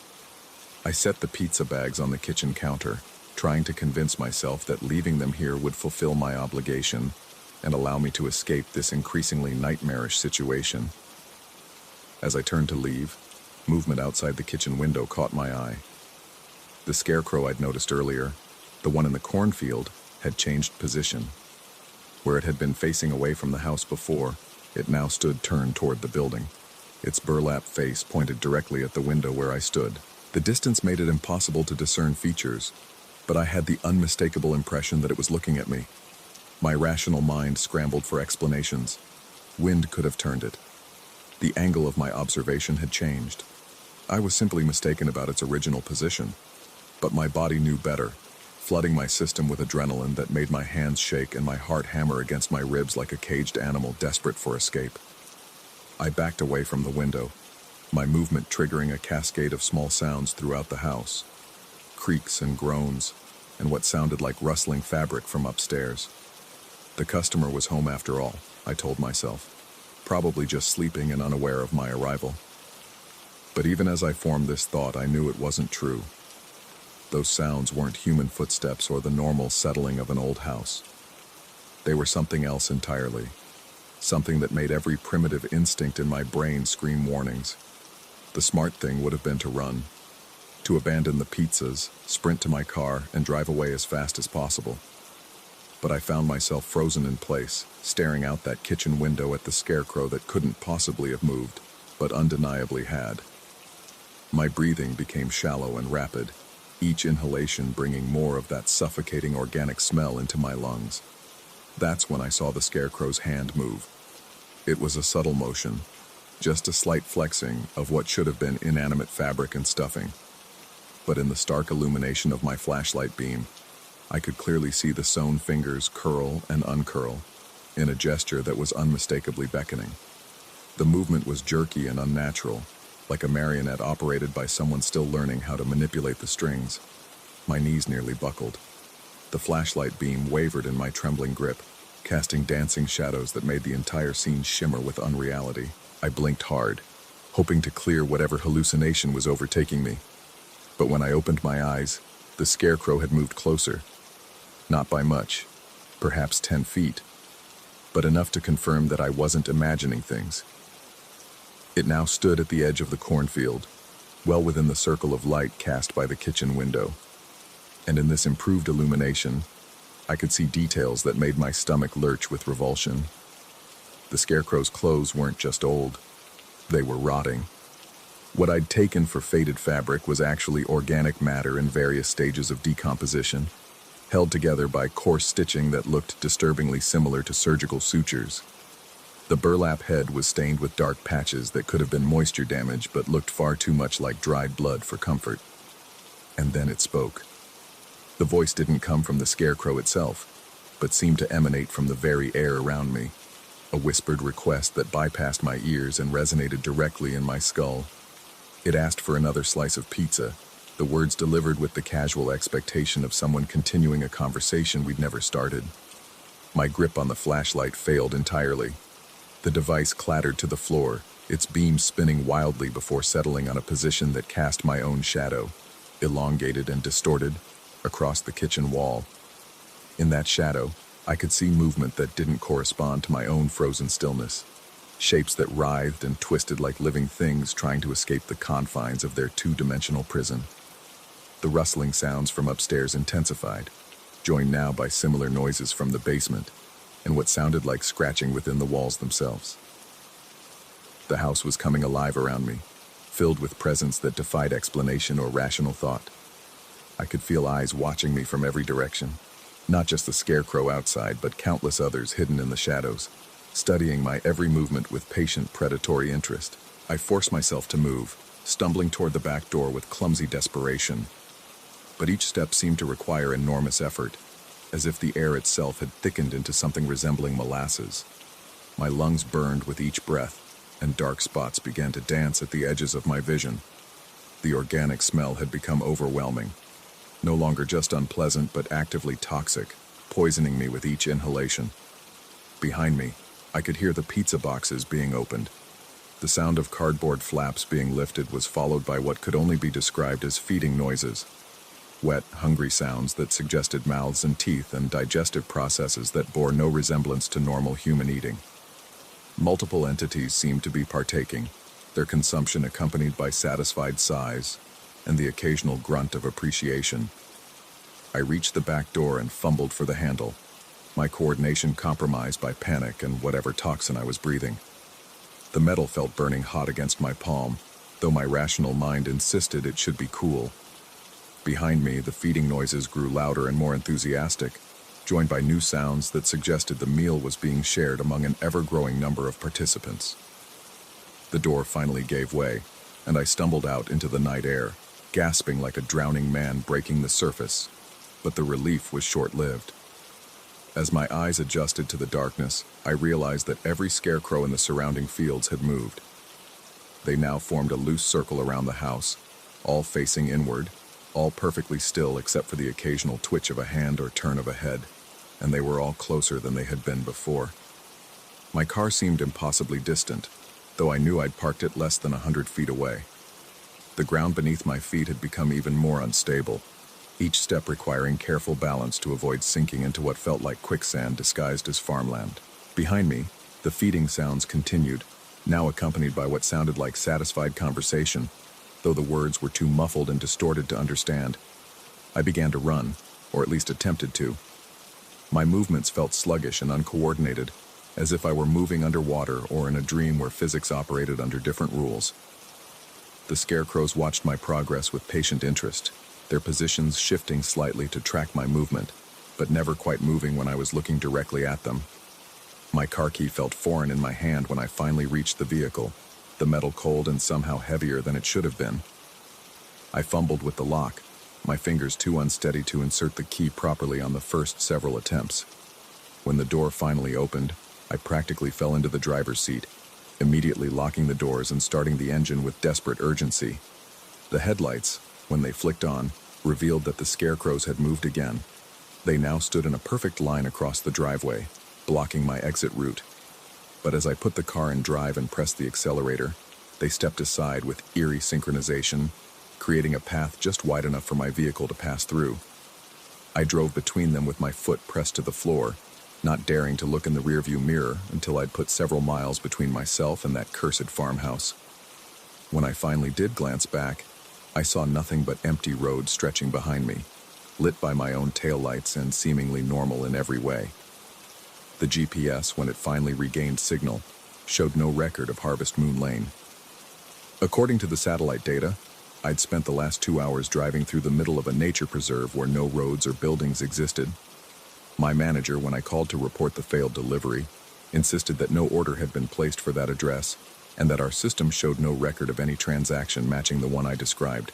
But when I checked my pocket, I found a $20 bill that hadn't been there before, crisp and new, smelling faintly of rich soil and decay, and in my car's cup holder, discovered the next morning, sat a single kernel of corn, still attached to a small section of cob that looked like it had been gnawed by teeth far sharper than any human possessed. I quit the delivery job the following week and moved to a different state entirely. But sometimes, late at night when the wind is particularly strong, I swear I can still hear that whispered voice asking for another slice, followed by the wet, satisfied sounds of feeding that no earthly mouth should be able to make. And I've learned to avoid driving past farm fields after dark, because I know now that some hungers can never truly be satisfied, and some deliveries are meant for customers who exist in the spaces between our world and somewhere far more terrible. Story 7. And the fog rolled in like a living thing, breathing against my windshield with wet, desperate fingers. I should have turned back when the GPS lost signal 30 miles ago, when the asphalt gave way to gravel, when the last cell tower disappeared behind me like a severed lifeline. But something pulled me forward along this nameless coastal road, a magnetic wrongness that made my teeth ache and my vision blur at the edges. The rental car's engine coughed once, twice, then died with a wheeze that sounded almost relieved. I sat in the sudden silence, hands gripping the steering wheel until my knuckles went white, listening to the tick of cooling metal and something else. A distant, rhythmic sound that could have been waves or breathing or both. My heart hammered against my ribs as I stepped out into air so thick with salt and something else, something organic and wrong, that it clung to my tongue like syrup. The fog pressed against me from all sides, a suffocating embrace that made my skin crawl with phantom sensations of being touched by invisible hands. I had come here following a lead on my missing brother, following rumors of a coastal town that didn't appear on any map, where people went to disappear. The locals in the last real town had grown quiet when I mentioned it, their eyes sliding away like oil on water. One old man had warned me about the singing, but I dismissed it as small-town superstition. Now, standing in this primordial soup of mist and dread, I wished I'd listened. The sound came again, not waves, but voices. Human voices raised in harmony, drifting through the fog like smoke from a distant fire.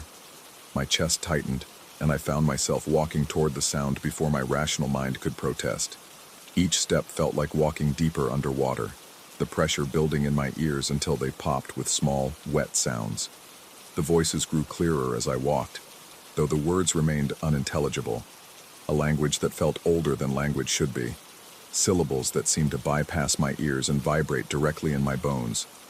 My breathing became shallow, rapid, each inhalation burning my lungs with salt, and an ozone smell that reminded me of lightning strikes and deep ocean trenches.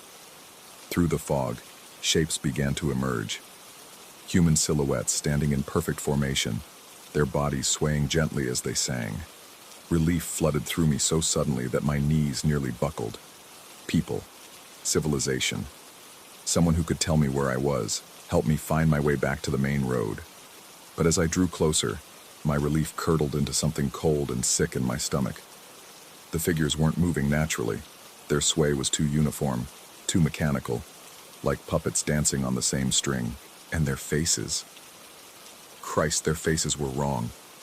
White, pure white, as if carved from chalk or bleached bone.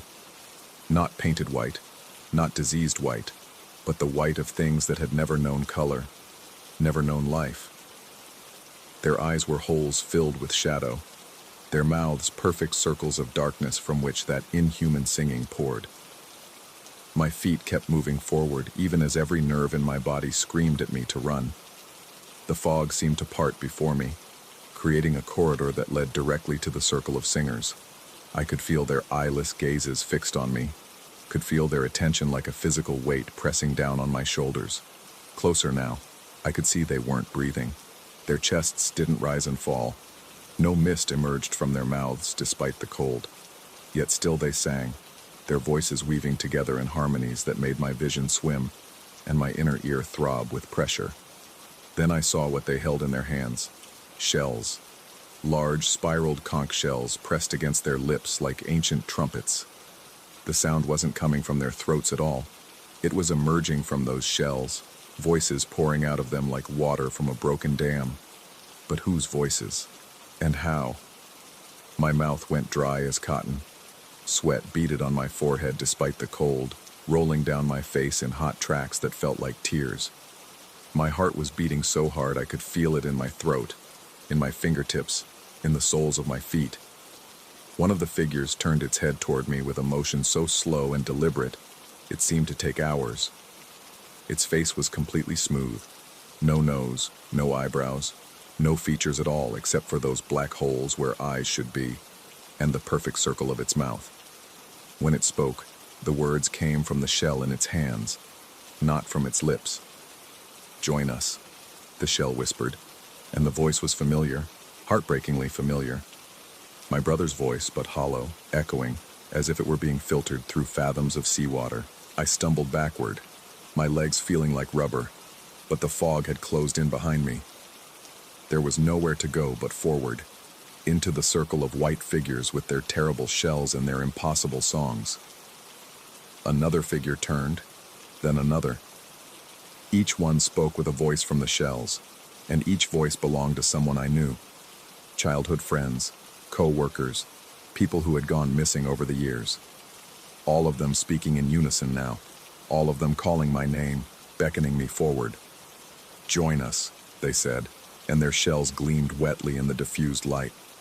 Join the song, join the salt, join forever. I wanted to scream, but my throat had sealed shut. I wanted to run, but my legs moved me forward with their own terrible purpose.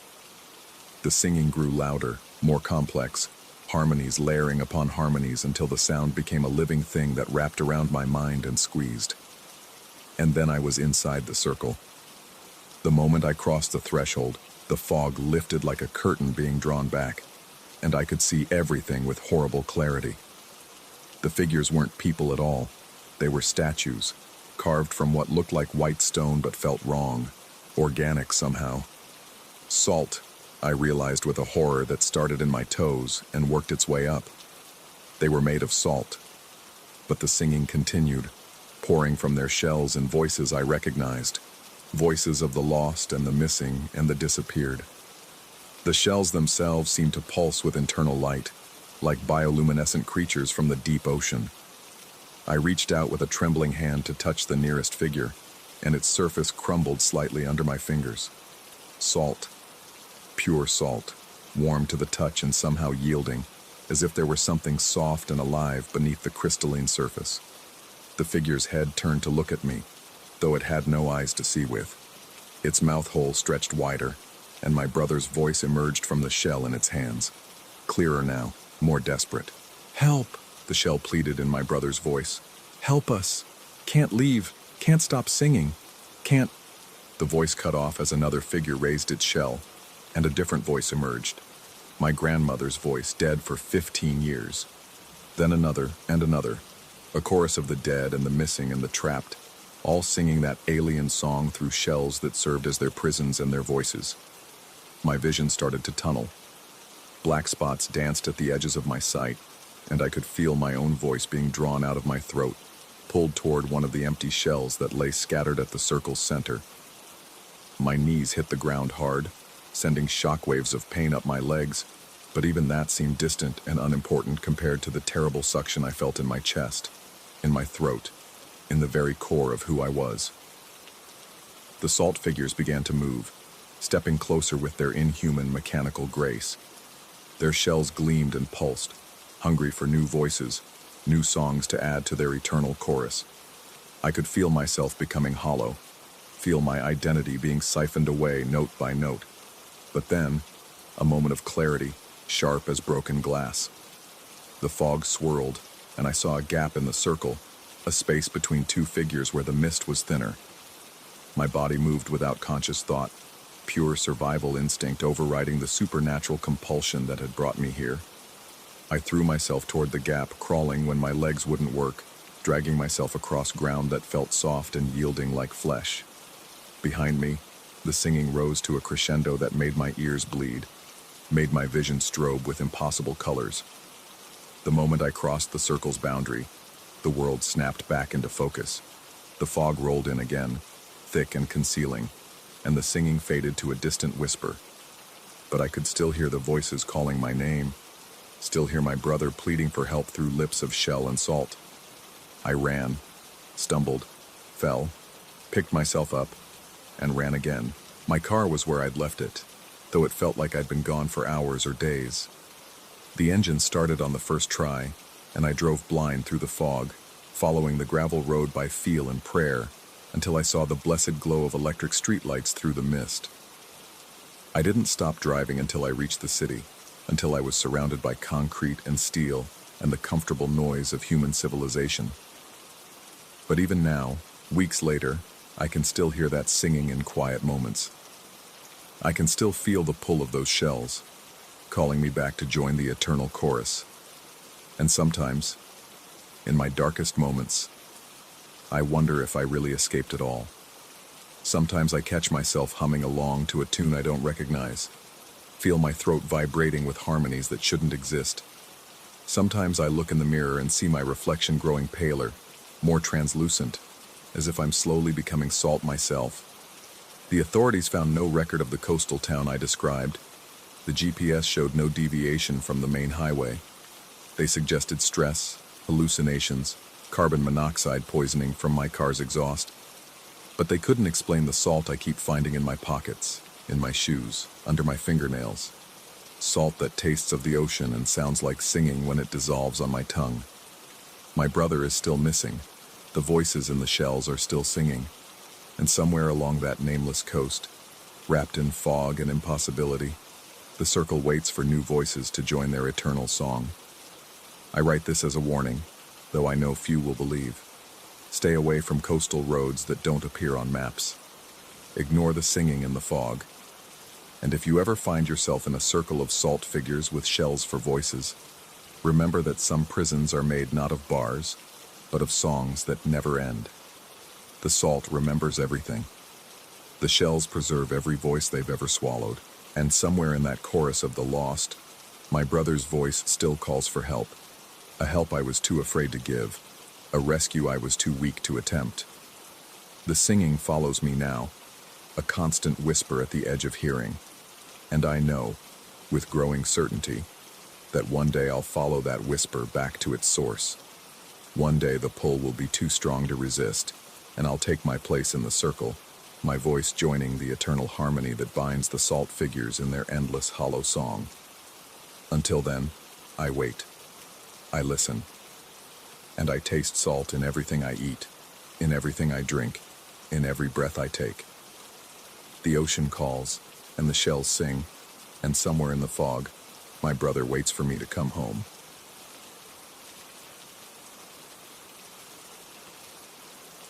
Story 8. The ocean never lies, but sometimes it shows truths we're not meant to see. I should have turned the yacht around the moment I spotted that impossible thing floating in the distance.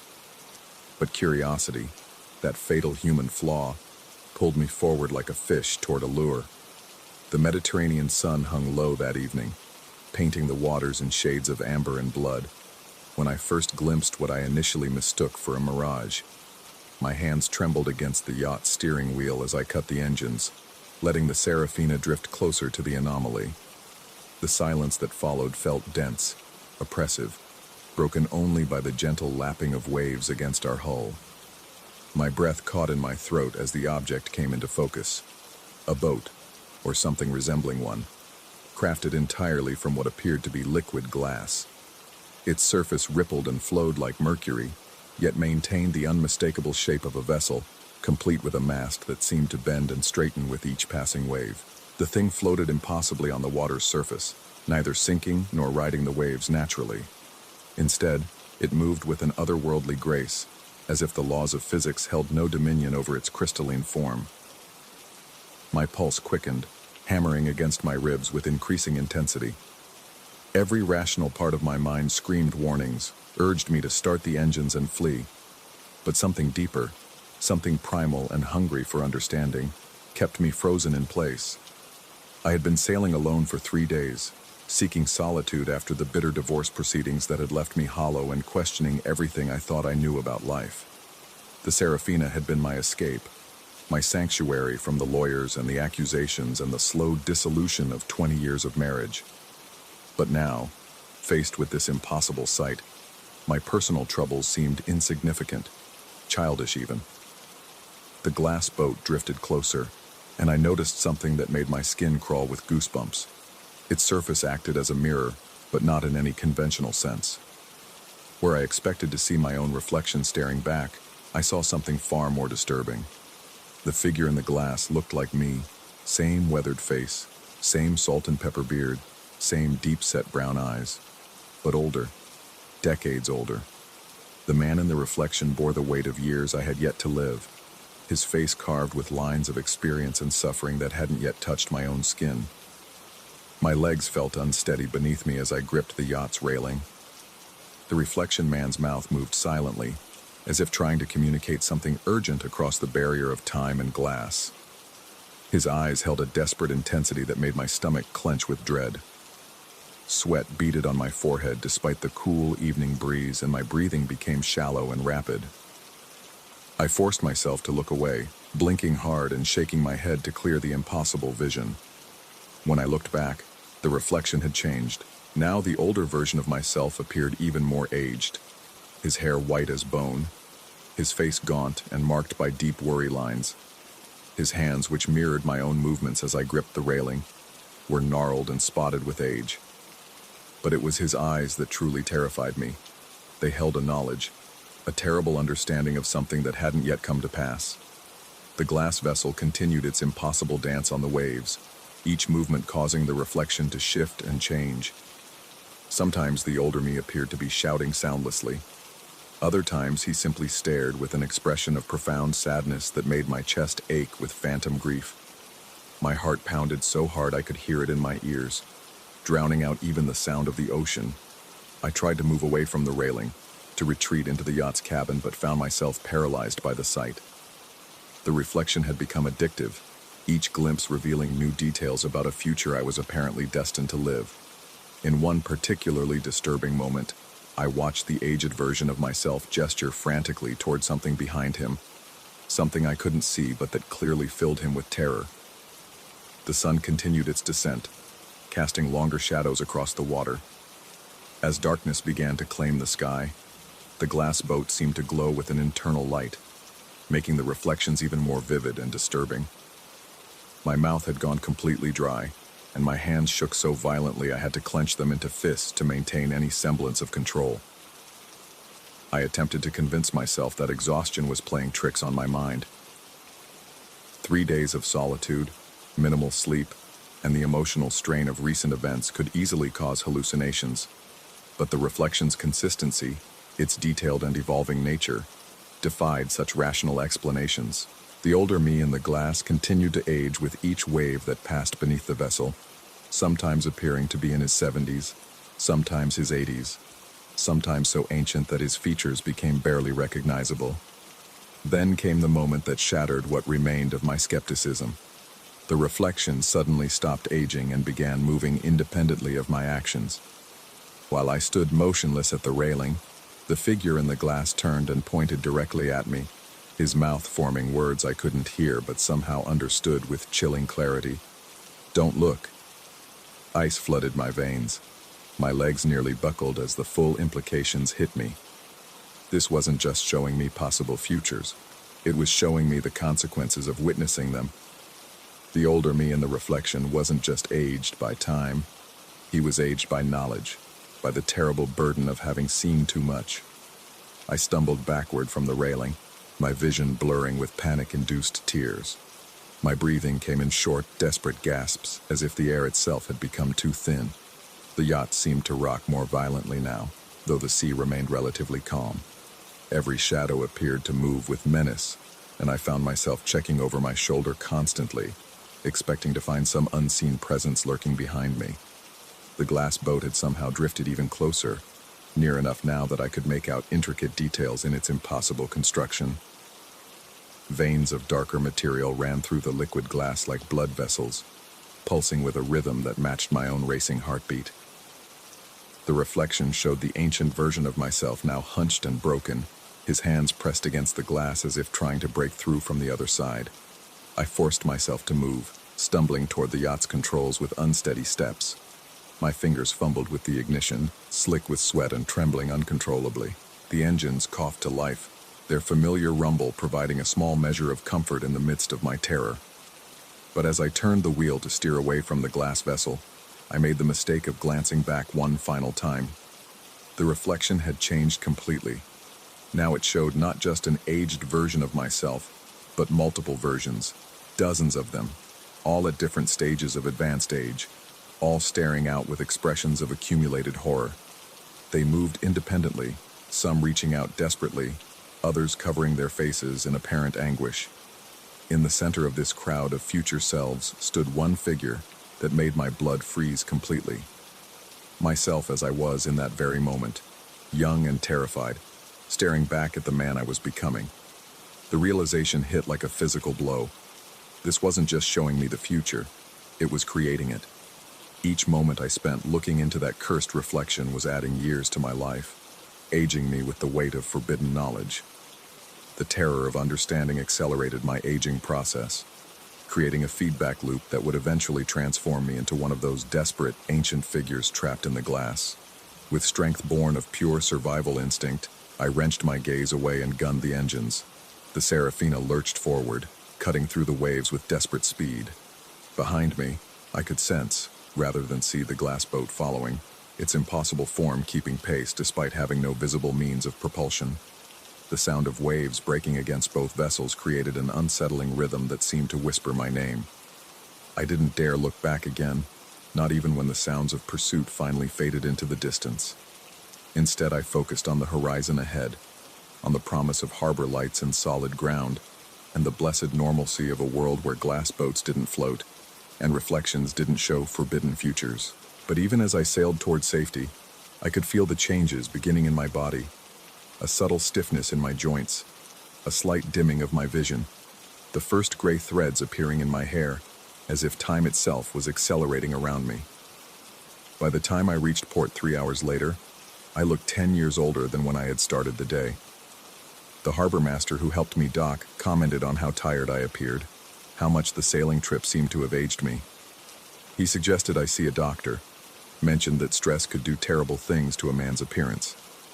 I nodded and thanked him for his concern, but I knew no doctor could explain what had happened to me out there.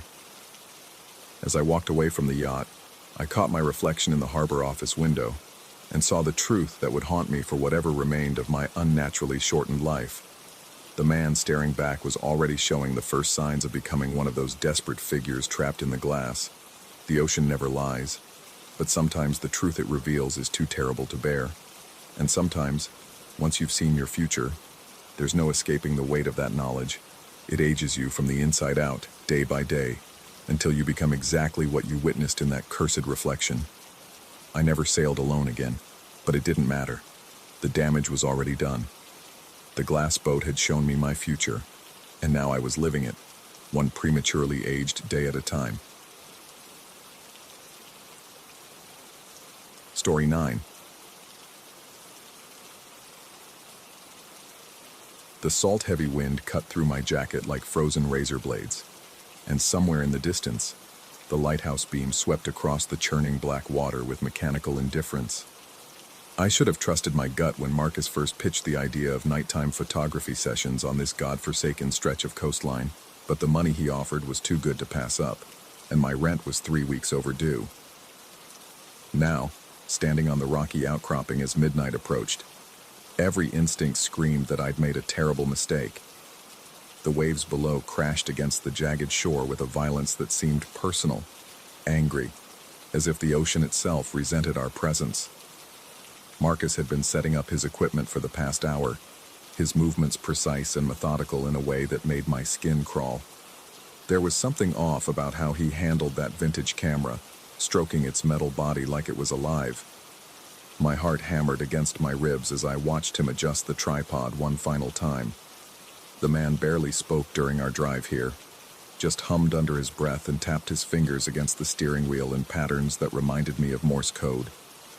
When I'd asked about his previous work, he'd simply smiled and mentioned that his photographs captured things most people couldn't see with the naked eye.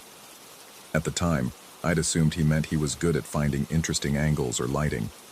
Now, surrounded by the oppressive darkness of this isolated coast, those words took on a more sinister meaning. The first flash erupted like artificial lightning, temporarily burning away the night and leaving purple after-images dancing across my vision. I blinked hard, trying to clear my sight, and that's when I noticed it, a shadow behind me in the brief moment of illumination, tall and impossibly thin, where nothing should have been standing. My neck muscles tensed as I spun around, but found only empty space and the endless expanse of churning water beyond the cliff edge. Marcus lowered his camera and examined the back of it with satisfaction, as if he'd captured exactly what he'd been hoping for. When I mentioned seeing something in the flash, he just nodded knowingly and suggested we continue. His casual dismissal made my mouth go dry with unease. The wind picked up, carrying with it the acrid smell of rotting seaweed and something else, something metallic and organic that made my stomach lurch. The second flash came without warning, and this time the shadow was closer. Much closer. I could make out details that shouldn't have been possible in that split second of illumination. Elongated fingers that ended in points, a head that tilted at an unnatural angle, and a posture that suggested it had been watching me for far longer than I'd been aware of its presence. My breathing became shallow and rapid, as cold sweat broke out across my forehead, despite the frigid air. When I demanded to know what was happening, Marcus simply adjusted his camera settings and mentioned that some subjects required patience to reveal themselves properly. His voice carried an excitement that made my spine tingle with dread. The way he said subjects suggested he wasn't just talking about me, and the realization that I might not be the only thing he was photographing sent ice through my veins. Between shots, Marcus would walk to the edge of the rocks and retrieve objects that the waves had deposited there. Film negatives, he explained when I asked, left behind by previous sessions. The way he handled them, with a reverence bordering on worship, made my hands shake. When he held them up to the lighthouse beam for examination, I caught glimpses of the images they contained, figures that looked human at first glance but possessed features that belonged in nightmares. My own image appeared in every frame, but there was something fundamentally wrong with my eyes in each photograph. Where my pupils should have been, there was only white, as if someone had carefully painted over them or as if they'd never existed at all. The sight made my vision blur with panic, and I had to grip the rocky surface beneath me to keep from swaying.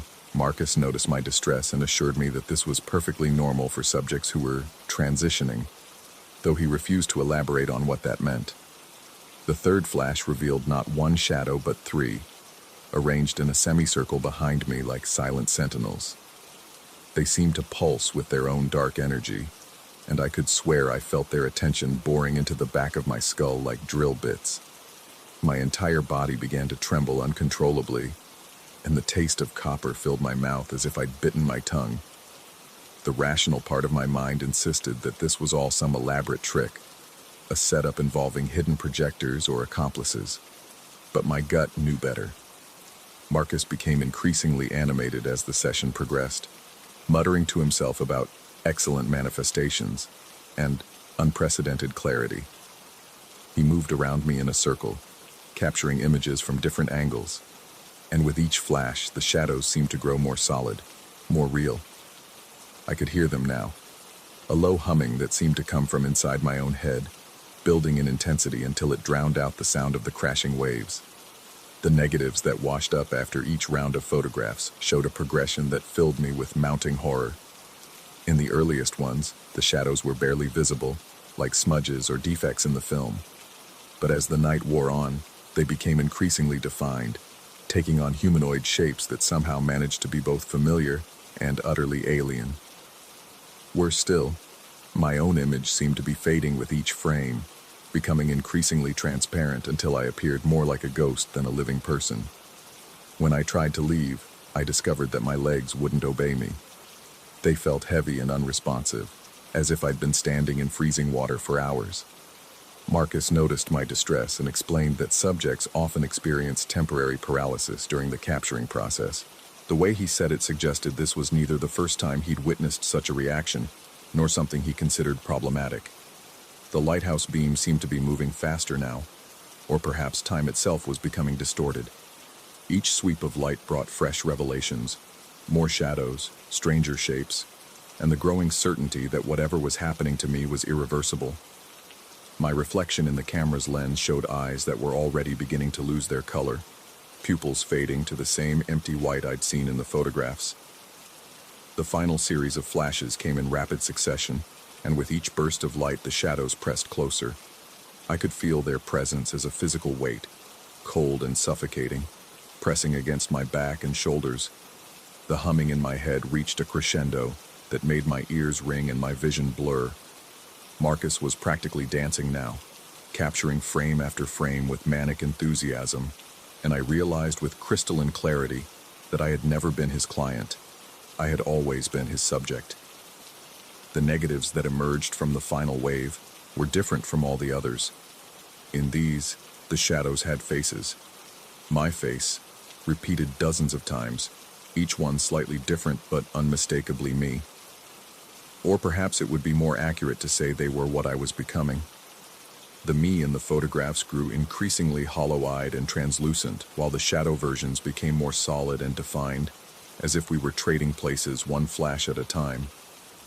When feeling finally returned to my legs, I ran. I stumbled and fell repeatedly on the rocky terrain, tearing my clothes and scraping my hands raw. But I didn't stop until I reached Marcus's car. The keys were still in the ignition, and I drove away without looking back, my hands gripping the steering wheel so tightly that my knuckles went white. But even now, 3 days later, I can't escape what happened on that cliff. The negatives follow me, appearing in my mailbox, slipped under my door, floating in my bathtub. Each one shows the progression continuing, my features growing fainter while theirs become more distinct. Sometimes I catch glimpses of them in mirrors or reflective surfaces, standing behind me with eyes that are no longer white but deep and knowing. The worst part isn't the fear or the confusion. It's the growing certainty that Marcus was right about one thing. The process isn't finished yet. Every night, I feel myself becoming less solid, more translucent, while somewhere out there on that rocky coastline, my other selves grow stronger and more real. And sometimes, in the quiet moments before dawn, I find myself humming the same rhythm Marcus used to tap against his steering wheel, my fingers moving in patterns I don't remember learning but somehow know by heart. Story 10. The ocean shouldn't retreat from love. That thought hammered against my skull as I watched the impossible tide pull back beyond the reef, leaving behind wet sand that gleamed like black glass under the failing torchlight.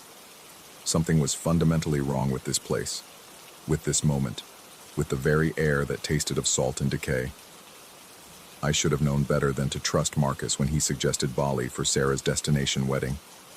The man had always possessed an unsettling fascination with what he called authentic cultural experiences, which usually meant dragging our group to places where tourists feared to tread.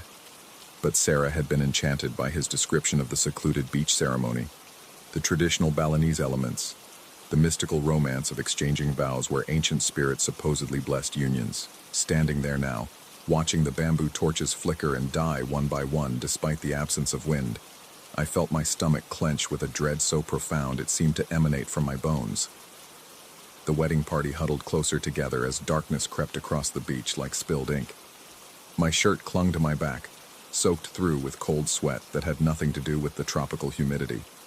The ceremony had begun normally enough. Sarah looked radiant in her flowing white dress, Tom beamed with nervous excitement, and the Balinese priest chanted in melodious tones that seemed to float on the evening air. Frangipani blossoms scattered across the sand created a fragrant carpet, while the setting sun painted the sky in shades of amber and rose. But then the first torch died. It didn't sputter or fade gradually as flames naturally do. One moment it burned bright and steady.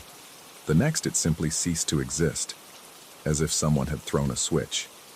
The priest's chanting faltered for just a heartbeat before continuing, but I caught the brief flicker of confusion that crossed his weathered features. My pulse quickened as a second torch extinguished itself, then a third. The remaining flames danced wildly now, casting erratic shadows that seemed to move independently of their sources. The shadows stretched and writhed across the sand, forming shapes that my rational mind insisted were merely tricks of failing light, but which my primitive brain recognized as something far more sinister. Sarah's face had gone pale, though she maintained her smile with admirable determination. Tom kept glancing nervously at the dying torches, his jaw working as if he were grinding his teeth. The other guests shifted restlessly, their earlier jovial chatter reduced to nervous whispers that carried an undercurrent of mounting anxiety. I found myself focusing on my breathing, trying to combat the sensation that the air had grown thicker, more difficult to draw into my lungs. Each inhale felt labored, as if I were breathing through wet cloth. My hands trembled slightly as I gripped them together, knuckles white with tension. The priest's voice grew louder, more insistent, as if he were trying to rush through the remaining portions of the ceremony. But even as he spoke the traditional words of binding, the shadows on the sand began to shift and flow in patterns that defied explanation. They moved with purpose, forming intricate designs that seemed almost familiar, though I couldn't place where I might have seen such symbols before. My throat felt parched despite the humid air, and I swallowed repeatedly, trying to generate enough saliva to speak if necessary. The metallic taste of fear coated my tongue, bitter and sharp. Around me, other guests began to notice the strange shadow formations, their whispered concerns growing more urgent. Marcus stood to my left, his face bearing an expression I'd never seen before. A mixture of fascination and something that might have been recognition. When I leaned toward him to voice my growing unease, he simply shook his head and held up a hand for silence, his eyes never leaving the dancing shadows. The patterns in the sand became more complex, more deliberate. They formed intersecting circles and angular lines that spoke of ancient knowledge and forgotten rituals. My skin crawled as I realized these weren't random shapes cast by flickering flames. They were symbols, carefully drawn by shadows that moved with intelligence and intent. The ocean, which had been lapping gently at the shore throughout the ceremony, began to behave strangely. Instead of the rhythmic advance and retreat of normal waves, the water seemed to be pulling back steadily, withdrawing from the beach as if repelled by what was happening on the sand. The tide receded far beyond its natural limit, exposing areas of seabed that should have remained submerged. My heart hammered against my ribs with such force I was certain others could hear it. The retreat of the ocean felt like a cosmic rejection, as if the very sea refused to witness what was unfolding. Fish flopped desperately in the newly exposed tidal pools, their silver bodies flashing in the dying torchlight like living distress signals. The priest's chanting had taken on a different quality now, urgent, almost pleading. He seemed to be addressing not just the couple before him, but some unseen presence that had joined the gathering. His hands moved in complex gestures that bore no resemblance to any wedding ceremony I'd ever witnessed, and beads of perspiration dotted his forehead despite the cooling evening air. As the last of the torches died, plunging us into a darkness relieved only by the pale light of a crescent moon, the shadow symbols on the sand began to glow with a faint phosphorescence. The ethereal light pulsed rhythmically, like a massive heartbeat, and I felt an answering throb in my temples that made me dizzy and nauseous. Sarah's bouquet slipped from her nerveless fingers, the tropical flowers scattering across the glowing symbols. Where the blossoms touched the phosphorescent lines, they withered instantly, their vibrant colors draining away until only desiccated husks remained. The sight sent a chill racing down my spine that had nothing to do with the evening breeze. I tried to step back, to put distance between myself and whatever force was manifesting on the beach, but my legs felt leaden and unresponsive. The sand beneath my feet had grown cold despite the day's accumulated warmth, and each step required tremendous effort, as if I were walking through thick mud rather than loose sand. The priest's voice rose to a crescendo, and suddenly the meaning of the shadow symbols became horrifyingly clear. My limited understanding of Indonesian script, gained from a college linguistics course, allowed me to parse the flowing characters that had formed in the phosphorescent sand.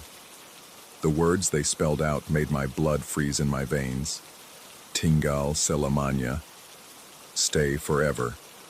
The realization hit me like a physical blow, driving the air from my lungs and leaving me gasping. This wasn't a wedding ceremony anymore. It was something else entirely, something ancient and hungry that had been waiting for the right combination of elements to manifest. The traditional Balinese blessing had become a binding of a far different nature. Tom and Sarah stood frozen at the center of the glowing symbols, their faces blank and expressionless, as if they were sleepwalking. The priest continued his chanting, but the words no longer sounded like any human language I recognized. They seemed to come from somewhere deep beneath the earth, resonating through the sand and into the bones of everyone present. My vision began to blur at the edges, and I felt a strange pulling sensation, as if invisible hands were trying to drag me forward into the phosphorescent circle. I dug my heels into the sand and leaned back, fighting against the compulsion with every ounce of strength I possessed. The effort left me trembling with exhaustion, my muscles screaming in protest. Around me, other guests were struggling with the same supernatural force. Some had already taken several steps toward the glowing symbols, their movements jerky and unnatural like marionettes controlled by an inexperienced puppeteer. Their eyes reflected the phosphorescent light, giving them an otherworldly appearance that sent fresh waves of terror coursing through my system. The ocean continued its retreat, pulling back so far that the exposed seabed stretched beyond the reach of moonlight. The absence of wave sounds created an oppressive silence broken only by the priest's inhuman chanting and the labored breathing of the wedding guests, as they fought against forces they couldn't understand.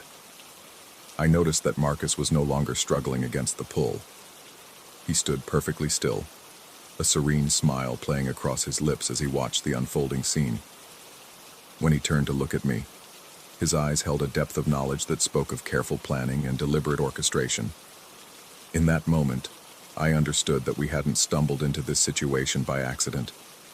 We had been led here, guided by someone who knew exactly what would happen when the right words were spoken in the right place at the right time. The phosphorescent symbols began to pulse faster, their rhythm matching my racing heartbeat. With each pulse, the pulling sensation grew stronger, more insistent. I could feel my resistance weakening as whatever force had been awakened concentrated its efforts on the assembled group. My legs began to move forward against my will, carrying me inch by inch toward the center of the pattern. Sarah and Tom remained motionless at the heart of the design, but their stillness was beginning to take on an unnatural quality. They breathed in perfect synchronization, their chests rising and falling in a rhythm that matched the pulsing of the symbols. Their skin had taken on a pale, translucent quality that reminded me of deep-sea creatures that had never seen sunlight. The priest's chanting reached a fever pitch, and suddenly the symbols flared with brilliant light that seared my retinas and left dancing afterimages burned into my vision. When my sight cleared, I found myself standing within the phosphorescent circle, surrounded by the other wedding guests who had been drawn in despite their struggles. But we were not alone. Figures had materialized at the edges of the pattern, translucent forms that might once have been human, but had been transformed by centuries of existence in this place. They moved with fluid grace around the perimeter of the symbols, their mouths open in silent screams or songs, their eyes fixed on the newcomers with an intensity that spoke of desperate hunger. I tried to cry out, to break the supernatural silence that had settled over the beach, but found that my voice had been stolen. My throat worked soundlessly, producing nothing but harsh gasps that barely qualified as whispers. The other guests appeared to be experiencing the same affliction, their mouths moving in pantomime shouts that carried no sound. The ghostly figures began to circle closer, their forms becoming more solid with each revolution. I could see details now that made my skin crawl. The tattered remains of clothing that spanned decades or possibly centuries of fashion, the hollow sockets where eyes should have been, the gaping wounds that had never healed properly in whatever twilight existence they now endured. My rational mind insisted that what I was experiencing couldn't be real, that stress and suggestion had combined to create an elaborate hallucination. But the cold sand beneath my feet, the salt taste of fear in my mouth, and the bone-deep chill that had settled into my marrow all testified to the horrifying reality of the situation. One of the spectral figures approached Sarah and Tom, extending arms that ended in fingers too long and too pointed to be entirely human. As those impossible hands reached toward the couple, I summoned every last reserve of strength and willpower to break free from whatever force held me in place. The effort was like trying to move through hardened concrete, but desperation gave me strength I didn't know I possessed. I threw myself forward, tackling Tom and Sarah and sending all three of us tumbling out of the phosphorescent circle and onto the ordinary sand beyond its borders. The moment we crossed the line of symbols, the supernatural silence shattered like breaking glass. The ocean rushed back toward shore with a thunderous roar, erasing the glowing patterns and sending the ghostly figures fleeing back into whatever realm had spawned them. The torches flared back to life as if they had never been extinguished, casting normal shadows that danced in normal ways. Sarah gasped and shuddered as consciousness returned to her eyes, while Tom looked around in bewildered confusion, as if waking from a deep sleep. The other guests stumbled away from the circle, their voices returning in a cacophony of frightened questions and demands for explanation. But Marcus was nowhere to be found. In the chaos of the ocean's return and the re-establishment of normalcy, he had simply vanished, leaving behind only a small pile of sand that glittered with phosphorescent traces. The Balinese priest approached us with obvious relief, explaining in broken English that the ceremony had been interrupted by what he called hungry spirits, drawn by the combination of foreign emotions and sacred ground. He assured us that such things were rare but not unheard of, and that the marriage blessing could be completed the following day at a different location. As the shaken wedding party made its way back to the resort, I found myself unable to shake the memory of those desperate, yearning faces that had surrounded us in the circle. They had not been malevolent, I realized, but trapped. Souls bound to that place by some ancient working that required periodic renewal through the capture of new victims.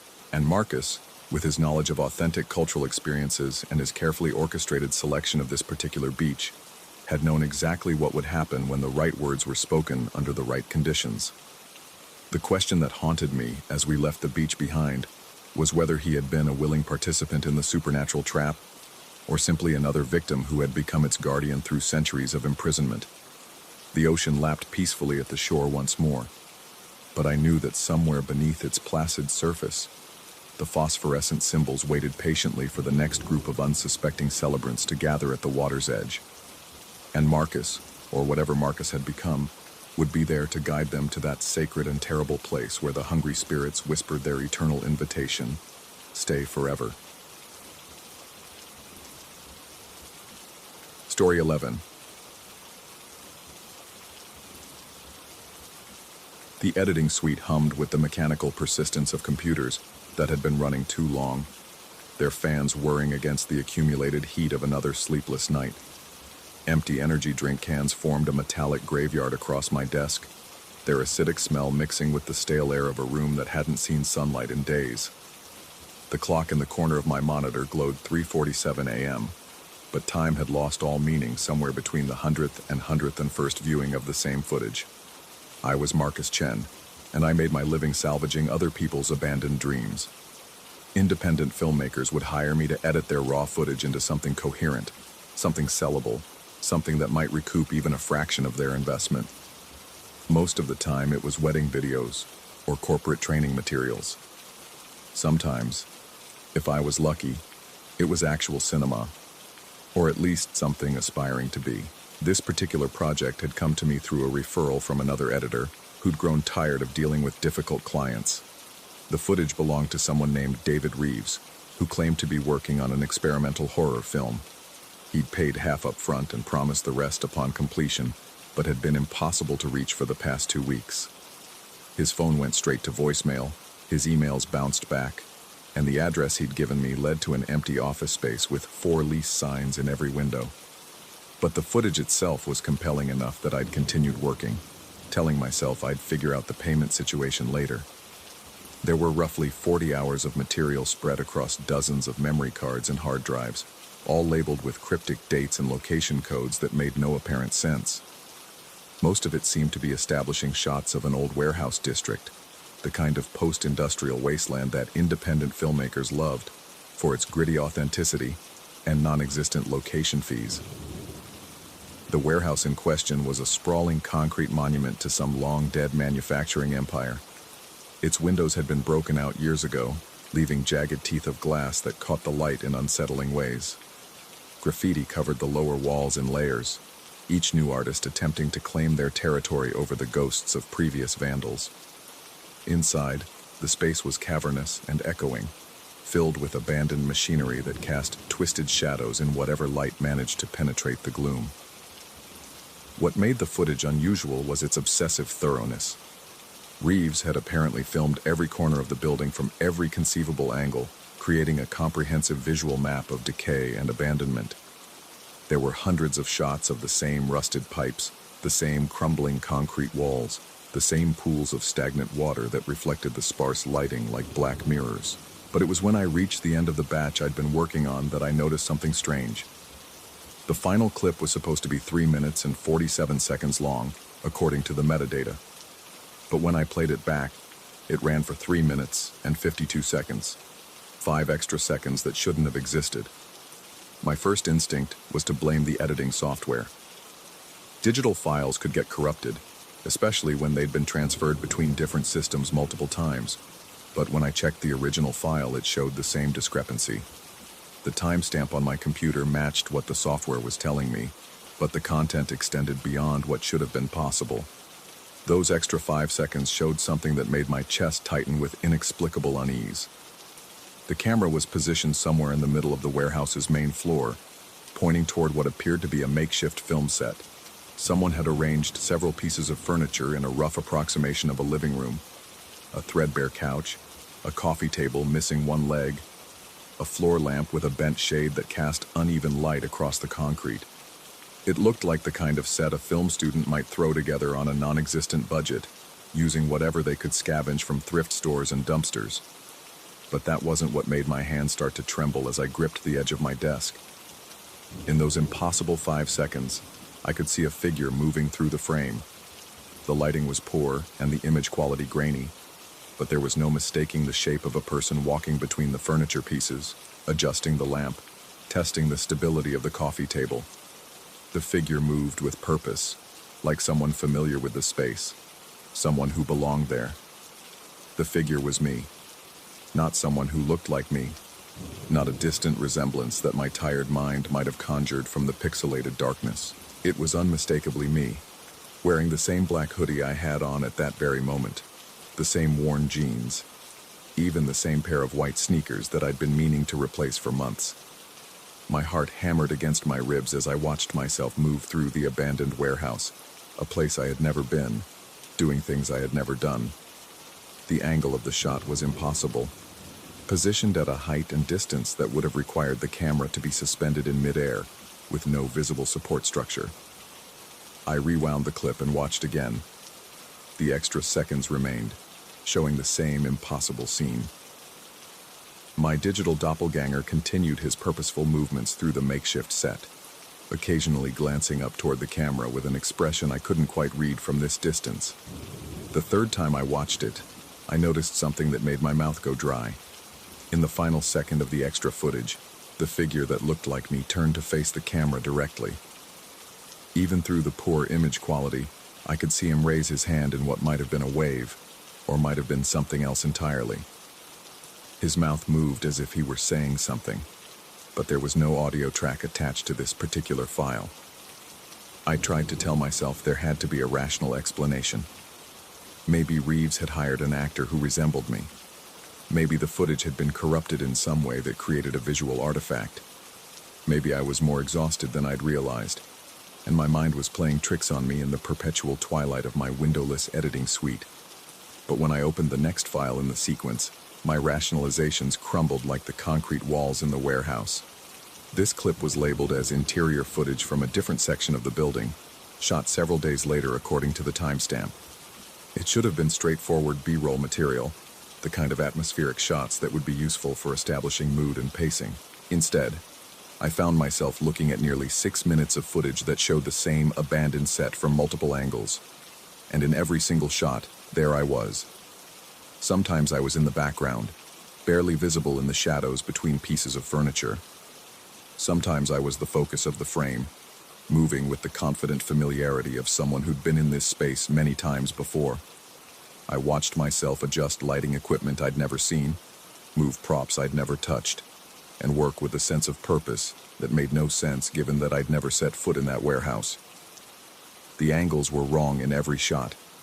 The camera positions were impossible, suspended in space or somehow attached to surfaces that couldn't support them. In one clip, the viewpoint seemed to be from directly above the set, looking down at a bird's-eye view of the furniture arrangement and my own figure moving between the pieces like a performer on a stage. But it was the expression on my face that disturbed me most. Even through the grainy footage and poor lighting, I could see that the other me looked tired. Not just physically exhausted, but worn down in a way that went deeper than sleepless nights and too much caffeine. There was something haunted in the way he moved, something desperate in the way he kept glancing toward the cameras that were recording him. Because that's what they were doing, recording, not filming a movie or capturing B-roll footage, but documenting something. The other me seemed aware of every camera position, seemed to be performing for an audience that consisted entirely of recording devices positioned at impossible angles throughout the abandoned space. I found myself checking the timestamps obsessively, cross-referencing them with my own calendar and work schedule. According to the metadata, this footage had been captured on dates when I could prove I'd been somewhere else entirely. I had receipts from restaurants, timestamps on social media posts, even security footage from my apartment building that confirmed I'd been nowhere near that warehouse. Yet there I was, clear as day, working on a film set I'd never seen before. As I continued through the files, the footage became more focused, more intentional. The cameras seemed to be following my movements with increasing precision, capturing every gesture and expression with an attention to detail that felt more like surveillance than cinematography. In some shots, multiple versions of the same scene played out from different angles, creating a disorienting kaleidoscope of perspectives that made my eyes water and my head pound. The other me seemed to grow more agitated as the footage progressed. He moved faster, with less care for the equipment around him. Several times I watched him pause in his work to stare directly into one of the impossible cameras, his mouth moving in what looked like urgent whispers that the audio-free footage couldn't convey. In one particularly disturbing sequence, I watched myself approach one of the cameras directly. The image quality was clear enough that I could see my own eyes staring back at me through the screen, wide with what looked like fear or desperation. The other me reached toward the camera as if trying to touch the lens, and for a moment the footage shook as if the recording device had been physically disturbed. Then the clip ended abruptly, cutting to black in a way that suggested the camera had been turned off manually rather than simply running out of storage space. My hands were shaking badly enough that I had to set down my coffee cup to avoid spilling it across my equipment. The rational part of my mind kept trying to construct explanations. Elaborate pranks, sophisticated deepfake technology, some kind of psychological experiment being conducted without my knowledge. But none of these theories could account for the sheer volume of footage or the consistency of the impossible camera angles. I tried calling the number David Reeves had given me, but it still went straight to a voicemail box that had been full for days. His email address continued to bounce back undelivered messages. The more I thought about it, the more I realized I had no real evidence that David Reeves existed at all. The name could be fake, the contact information fabricated, the whole arrangement designed to get this footage into my hands for reasons I couldn't begin to understand. But why me?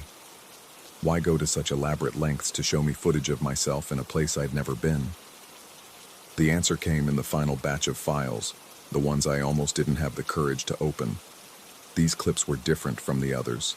Instead of showing the abandoned warehouse set, they were shot in familiar locations. My apartment building, the coffee shop where I usually worked when I needed a change of scenery, even the grocery store where I did my weekly shopping. The timestamps indicated they'd been recorded over the past several months, a comprehensive documentation of my daily routines and habits. But in every single frame, there were cameras.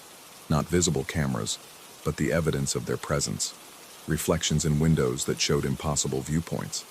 Shadows that fell wrong for the available light sources. Perspective shifts that could only be explained by recording devices positioned in locations where no recording devices should be able to exist. I was being watched, had been being watched for months, possibly longer. Every mundane moment of my life had been captured from angles that defied physics and reason, recorded by equipment that existed in spaces where equipment couldn't possibly be placed.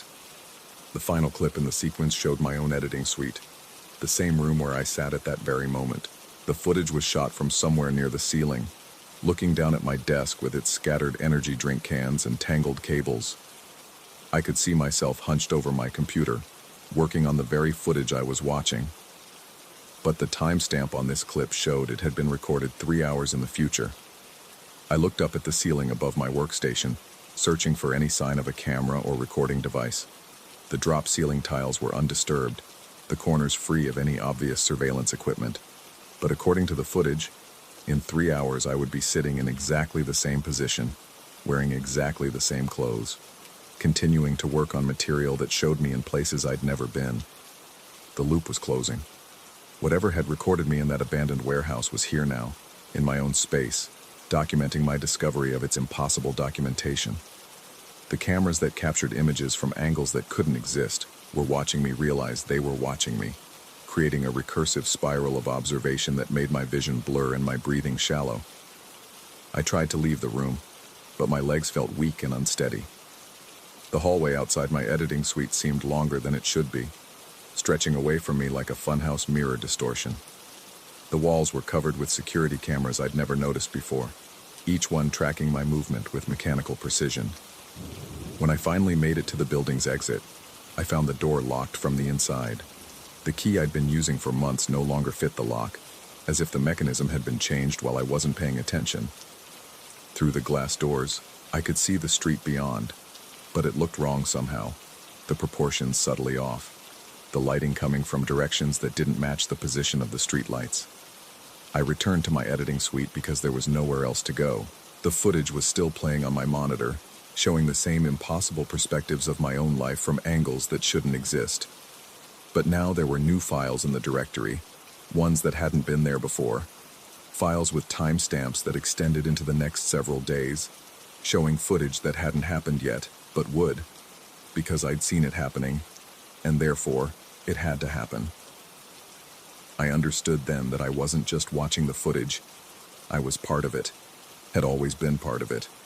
The abandoned warehouse, the impossible cameras, the documentation of my daily routine, all of it was part of a larger recording project that included my discovery of the recording project itself.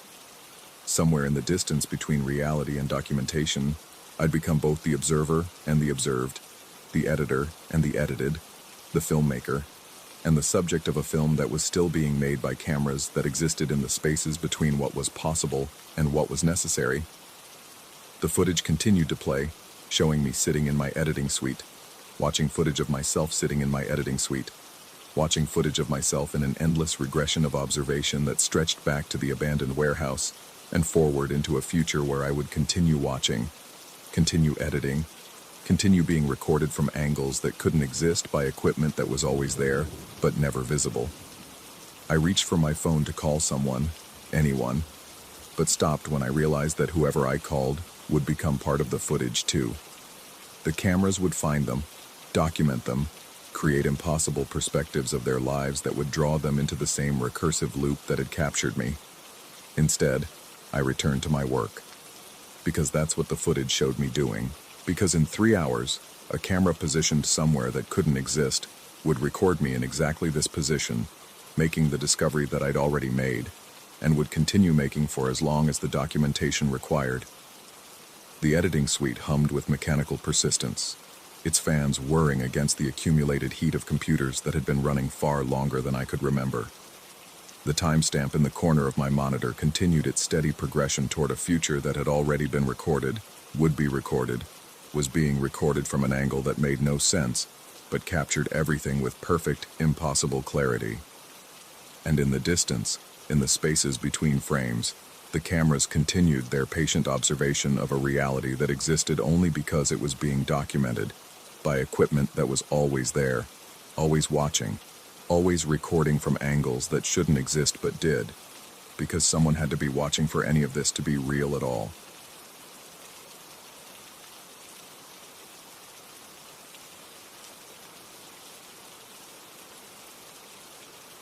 Story 12.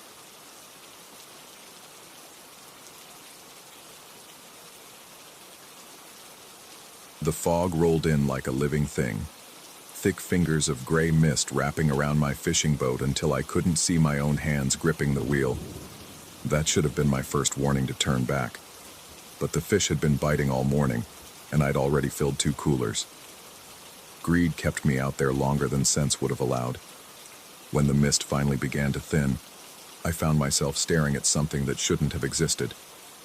The vessel materialized from the fog like a photograph developing in slow motion. Massive and ancient, its dark hull stretched impossibly long across the water. Wooden planks blackened by decades of salt and weather. 3 towering masts pierced the gray sky, their rigging hanging in tatters that fluttered without any wind. But what froze my blood wasn't the ship's ghostly appearance. It was the bells. 7 bronze bells hung from the main mast, each one different in size and shape, suspended on thick ropes that swayed gently despite the still air. They caught what little light filtered through the clouds, gleaming with an oily sheen that made my stomach turn. Something about those bells felt wrong, fundamentally wrong, as if they violated some natural law I couldn't quite understand. I cut my engine and let my small boat drift closer, drawn by a curiosity that overrode every instinct screaming at me to flee. The phantom vessel sat motionless on the water, not even bobbing with the gentle swells. No crew walked its decks. No sounds came from within its hull. Yet somehow, I knew it was waiting for me. My hands trembled as I tied my boat to a rope ladder hanging from the phantom's side. The moment my feet touched its deck, the temperature plummeted. My breath came out in visible puffs, and frost began forming on the railings despite the summer heat I'd left behind on my own boat. The wood beneath my boots felt solid enough, but each step produced a hollow echo that seemed to travel much deeper than the deck's thickness should have allowed. The ship's surface told a story of impossible age. Barnacles clustered thick as tumors along the railings, some still alive and opening and closing with wet, clicking sounds. Salt crystals covered everything in a white patina that glittered like broken glass. When I ran my finger along the main mast, it came away sticky with some dark substance that smelled of rotting seaweed and death. But the bells remained silent. I circled the main mast, studying them more closely. Each bell bore intricate engravings, symbols that seemed to shift and writhe when I wasn't looking directly at them. The largest hung at the center, easily 3 feet tall, its bronze surface so dark it appeared almost black. Smaller bells flanked it on either side, descending in size until the smallest was no bigger than my fist. All 7 swayed in perfect unison, as if moved by currents from another world. The silence stretched on, broken only by my ragged breathing and the distant sound of water lapping against the hull. I began to relax, convincing myself this was simply an abandoned vessel, perhaps a reproduction of some historical ship that had broken free from its moorings. The rational explanation calmed my nerves enough that I decided to explore below deck. The moment I descended into the ship's belly, the first bell rang. The sound came from above, a deep bronze note that seemed to resonate through my bones. But as the tone faded, I heard something impossible. The echo came from beneath the ship, muffled and distorted as if the bell were tolling underwater. My pulse quickened as I realized the echo wasn't just coming from below the ship, but from far below, from depths that should have been ocean floor. I scrambled back topside, my heart hammering against my ribs. The bells hung motionless again, showing no sign they had moved. But the sea around the phantom vessel had changed. What had been calm water now showed small swells, waves that hadn't existed moments before. They lapped against the hull with a rhythmic sound that almost resembled whispered words. Almost. The second bell rang 15 minutes later, one of the smaller ones this time. Again, the underwater echo followed, and again the sea grew more agitated. The waves struck the hull harder now, and in their rushing sound, I began to hear something that made my skin crawl. It sounded like voices, distant and unintelligible, but voices nonetheless. I pressed my ear to the deck, trying to locate the source, but the whispers seemed to come from everywhere and nowhere. By the third bell, I could no longer deny what I was hearing. Blackwood, the waves whispered against the hull. Blackwood, Blackwood, my surname, spoken by the sea itself.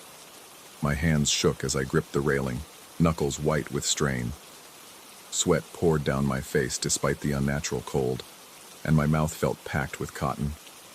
The rational part of my mind insisted this was impossible, that water couldn't speak, that bells couldn't ring from underwater, but the evidence surrounded me, growing stronger with each chiming note.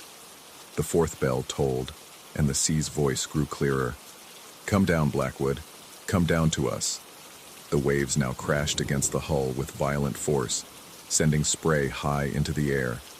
Each impact carried my name, spoken in dozens of different voices, men, women, children, all calling to me from beneath the phantom vessel. The ship itself began to rock with the growing storm, yet the bells continued their impossible performance, ringing from above while their echoes called from the depths. I stumbled toward my boat, desperate to escape, but found the rope ladder had vanished. Where my small vessel should have been moored, only empty ocean stretched to the horizon. The fog had lifted completely, revealing nothing but open water in every direction. I was trapped aboard this nightmare, with no way to reach safety. The fifth bell rang, larger than the previous four, and the underwater chorus grew deafening. "Join us, Blackwood. Join us below." The phantom vessel lurched suddenly, tilting at an impossible angle. I lost my footing and slid across the deck, catching myself against the main mast just as the sixth bell began to toll. The bronze was ice cold against my palms, so cold it burned, but I couldn't let go. The ship was sinking, yet somehow I could still breathe, still see, still hear the terrible symphony building beneath us. Water began rushing across the deck, but it moved wrong, flowing upward from the ocean instead of down from above. The liquid was dark and thick, carrying with it the smell of deep places where sunlight never penetrated. Within its murky depths, I saw shapes moving, pale hands reaching up toward me, faces with empty eye sockets and mouths that moved in silent screams. The seventh and largest bell began to ring, its tone so deep and resonant that it seemed to come from the Earth's core. As its voice joined the underwater symphony, the phantom vessel completed its descent, carrying me down into the dark waters where impossible things waited. But I did not drown. Instead, I found myself standing on the ocean floor, surrounded by the ghostly crew this ship had carried to their watery graves. They stood in perfect formation around the seven bells, which now hung suspended in the water above us, still chiming their eternal song. Each toll sent ripples through the sea, calling more ships to their doom, more sailors to join this underwater procession. The captain stepped forward, his waterlogged uniform hanging in tatters, barnacles growing from his skull where his eyes should have been. When he spoke, his voice came from everywhere at once, carried by the current itself. He explained that I had joined their eternal crew, bound to this phantom vessel that sailed between the world of the living and the realm of the drowned. The bells would continue to ring, calling ships into the fog, and I would help lure them to the depths where the crew grew larger with each passing year. But as his words washed over me, I noticed something the captain had missed in his centuries of underwater madness. The bells weren't just calling ships to their doom, they were calling for rescue. Each toll was a cry for help from sailors who had been trapped here, forced to serve against their will. I understood then that the captain wasn't the master of this vessel. He was as much a prisoner as the rest of us, bound by whatever dark force had created this phantom ship. The real power lay in the bells themselves, ancient artifacts that fed on despair and grew stronger with each soul they claimed. The realization gave me the first spark of hope I'd felt since boarding the phantom vessel. If the bells were the source of our imprisonment, then perhaps they could also be the key to our freedom. I began to study them more carefully, noting the symbols carved into their bronze surfaces, the way they moved in the underwater currents, the pattern of their tolling. Months passed, or perhaps years. Time moved differently in this underwater realm. I learned to read the bells' language, to understand the rhythm of their eternal song. And slowly, carefully, I began to plan my escape. The opportunity came during a particularly violent storm above the surface. The bells rang wildly, their chaos disrupting the careful pattern that held us bound to the ocean floor. In that moment of confusion, I reached for the largest bell and twisted it on its rope, reversing the symbols carved into its surface. The effect was immediate and catastrophic. The phantom vessel shot upward through the water like a cork released from a bottle. The ghostly crew scattered in all directions, their forms dissolving as the spell that bound them finally broke. I felt myself being pulled up with incredible force, my lungs burning as I rose through fathoms of dark water toward the distant light above. I broke the surface, gasping and choking, my own fishing boat bobbing peacefully nearby as if nothing had happened. The phantom vessel was gone, along with its crew and its terrible bells. Only the normal sounds of ocean waves filled the air, carrying no whispered names or impossible invitations to the depths. But sometimes, on particularly foggy days when I'm out on the water, I can still hear them calling. The bells ring from somewhere far below, their bronze voices carrying across the waves, seeking new sailors to join their eternal crew. And though I escaped their trap, I know that somewhere in the deep places of the ocean, that phantom vessel continues its voyage, waiting for the next fool brave enough to answer its call. I never fish alone anymore, and I always turn back at the first sign of fog, because I know that the bells are still down there, still ringing, still calling my name through the endless dark of the sea. And sometimes, God help me, I'm tempted to answer. Story 13. The festival sprawled before me like a fever dream, its neon lights bleeding into the humid night air like wounds in the darkness. Something was wrong, had been wrong since I'd arrived 3 hours ago. The laughter sounded too sharp, the music too discordant, and the faces in the crowd seemed to shift when I wasn't looking directly at them. I stood at the edge of the main thoroughfare, my shirt already clinging to my back with cold sweat despite the warm evening. The bass from nearby stages thumped against my ribcage like a second heartbeat, irregular and unsettling. That's when I saw them. 5 figures in dark hooded robes moved through the crowd with purpose, their faces hidden in shadow so deep it seemed to swallow light. They walked in perfect synchronization, parting the festival goers like water around stones. Nobody seemed to notice them, or if they did, their eyes would slide away as if magnetically repelled. My pulse quickened. Every rational thought screamed at me to turn away, to lose myself in the safety of the crowd, but my feet began moving of their own accord. I followed. The hooded figures glided between food trucks and game booths, never pausing, never acknowledging the revelry around them. The farther we moved from the main festival grounds, the dimmer the lights became. String bulbs gave way to flickering torches, then to nothing but the pale wash of distant stage lights filtering through the trees. My breathing grew shallow as we entered what felt like a different world entirely. The sounds of the festival became muffled, as if heard through water. Even the air tasted different here, metallic and stale, like the inside of an old tin can. The grass beneath my sneakers felt spongy and wrong, each step making a soft squelching sound that made my skin crawl. The figures ahead never turned around, yet I had the unshakable feeling they knew I was following. My heart hammered against my ribs so hard I was certain they could hear it. Sweat beaded on my forehead and upper lip, and I wiped it away with a trembling hand. They stopped before a large canvas tent that squatted in a clearing like a bloated spider. Unlike the colorful carnival structures scattered throughout the festival, this one was a uniform gray that seemed to absorb what little light reached it. No banners announced its purpose. No barkers called out to draw crowds. It simply existed, silent and waiting. The hooded figures filed through the tent's entrance flap without ceremony. I crouched behind a nearby tree, my back pressed against its bark, feeling the rough texture bite into my spine through my shirt. My mouth had gone dry as sand, and when I tried to swallow, nothing happened. The darkness seemed to press in around me, thick and suffocating. Minutes passed, maybe hours. Time felt elastic here, unreliable. No one else approached the tent. No sounds emerged from within. I should have left. Every instinct I possessed screamed at me to run back to the safety of crowds and bright lights. Instead, I found myself creeping toward the tent entrance. The flap hung open like a mouth. I pressed my ear to the canvas near the opening, straining to hear anything from inside. At first, there was only silence so complete it made my ears ring. Then, barely audible, came the soft whisper of drumsticks against drumheads, a rhythm so faint it might have been my imagination.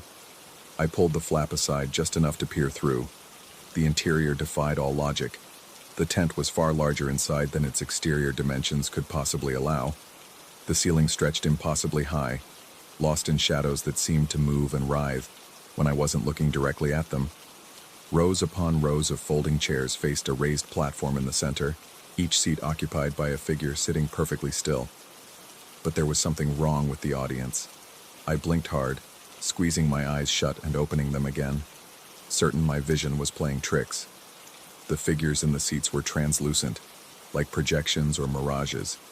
I could see the backs of chairs through their bodies. Some flickered in and out of visibility like badly tuned television signals. Others were merely outlines sketched in pale light against the darkness. My knees nearly buckled. A cold sweat broke out across my entire body, and I had to grip the tent flap to keep from falling. The logical part of my mind scrambled for explanations, holographs, special effects, some kind of elaborate art installation. But deep in my gut, in that primitive part of the brain that predates rational thought, I knew I was looking at something that shouldn't exist. On the platform, a full drum kit sat bathed in a circle of weak light. The drums were playing themselves. Sticks rose and fell with no hands to guide them, striking heads and cymbals in a complex rhythm that seemed to bypass my ears and vibrate directly through my bones. The ghost audience swayed in unison, their semi-transparent hands coming together in silent applause that produced no sound. I must have made some noise, a gasp, a whimper, because every translucent head in the tent turned toward me. Their faces were holes in the world, not blank or featureless, but actual voids where features should have been. Dark spaces that hurt to look at. The drumming stopped. The sudden silence was worse than any scream could have been. I stumbled backward, my legs tangling beneath me. The tent flap fell closed, but I could feel those hollow gazes boring through the canvas, pinning me like a butterfly to a board. My heart felt like it might explode. Each breath came in sharp, painful gasps that didn't seem to deliver any oxygen to my lungs. I scrambled to my feet and ran. Branches whipped at my face as I crashed through the trees, tearing skin and drawing blood I couldn't feel through my panic. Behind me, I heard nothing. No pursuit, no calls, no sounds at all. The silence itself was hunting me. I burst from the tree line back into the festival proper, colliding with a group of teenagers who cursed at me as I stumbled past. The normal sounds of the carnival, music, laughter, the ding of game machines, washed over me like a lifeline. I bent double, hands on my knees, trying to force air into my constricted chest. When I finally looked up, gasping and shaking, I saw him. One of the hooded figures stood at a funnel cake stand 20 feet away, his cowl thrown back to reveal an ordinary face, middle-aged, bearded, completely normal. He was buying dessert with crumpled dollar bills, chatting casually with the vendor about the weather. Just a regular festival goer. My blood turned to ice water in my veins. I watched, paralyzed, as the man accepted his purchase and turned in my direction. Our eyes met across the crowd. He smiled, a perfectly pleasant, unremarkable smile, and took a bite of funnel cake. Powdered sugar dusted his beard. Then he winked. The gesture hit me like a physical blow. My vision grayed at the edges, and I thought I might faint. The man turned and melted back into the crowd as if he'd never been there at all. I spent the rest of the night in my car in the parking lot. Doors locked, engine running, heater blasting despite the warm weather. Every shadow looked like a hooded figure. Every distant sound might have been invisible drumsticks against phantom drums. I couldn't stop my hands from shaking long enough to get the key in the ignition for nearly an hour. When dawn finally broke, painting the sky in shades of orange and pink, I drove home in a daze. I told myself it had been a hallucination, a stress-induced breakdown, too much alcohol and not enough sleep. But deep down, I knew better. That was 3 weeks ago. I haven't slept properly since. Every night, just as I'm drifting off, I hear it.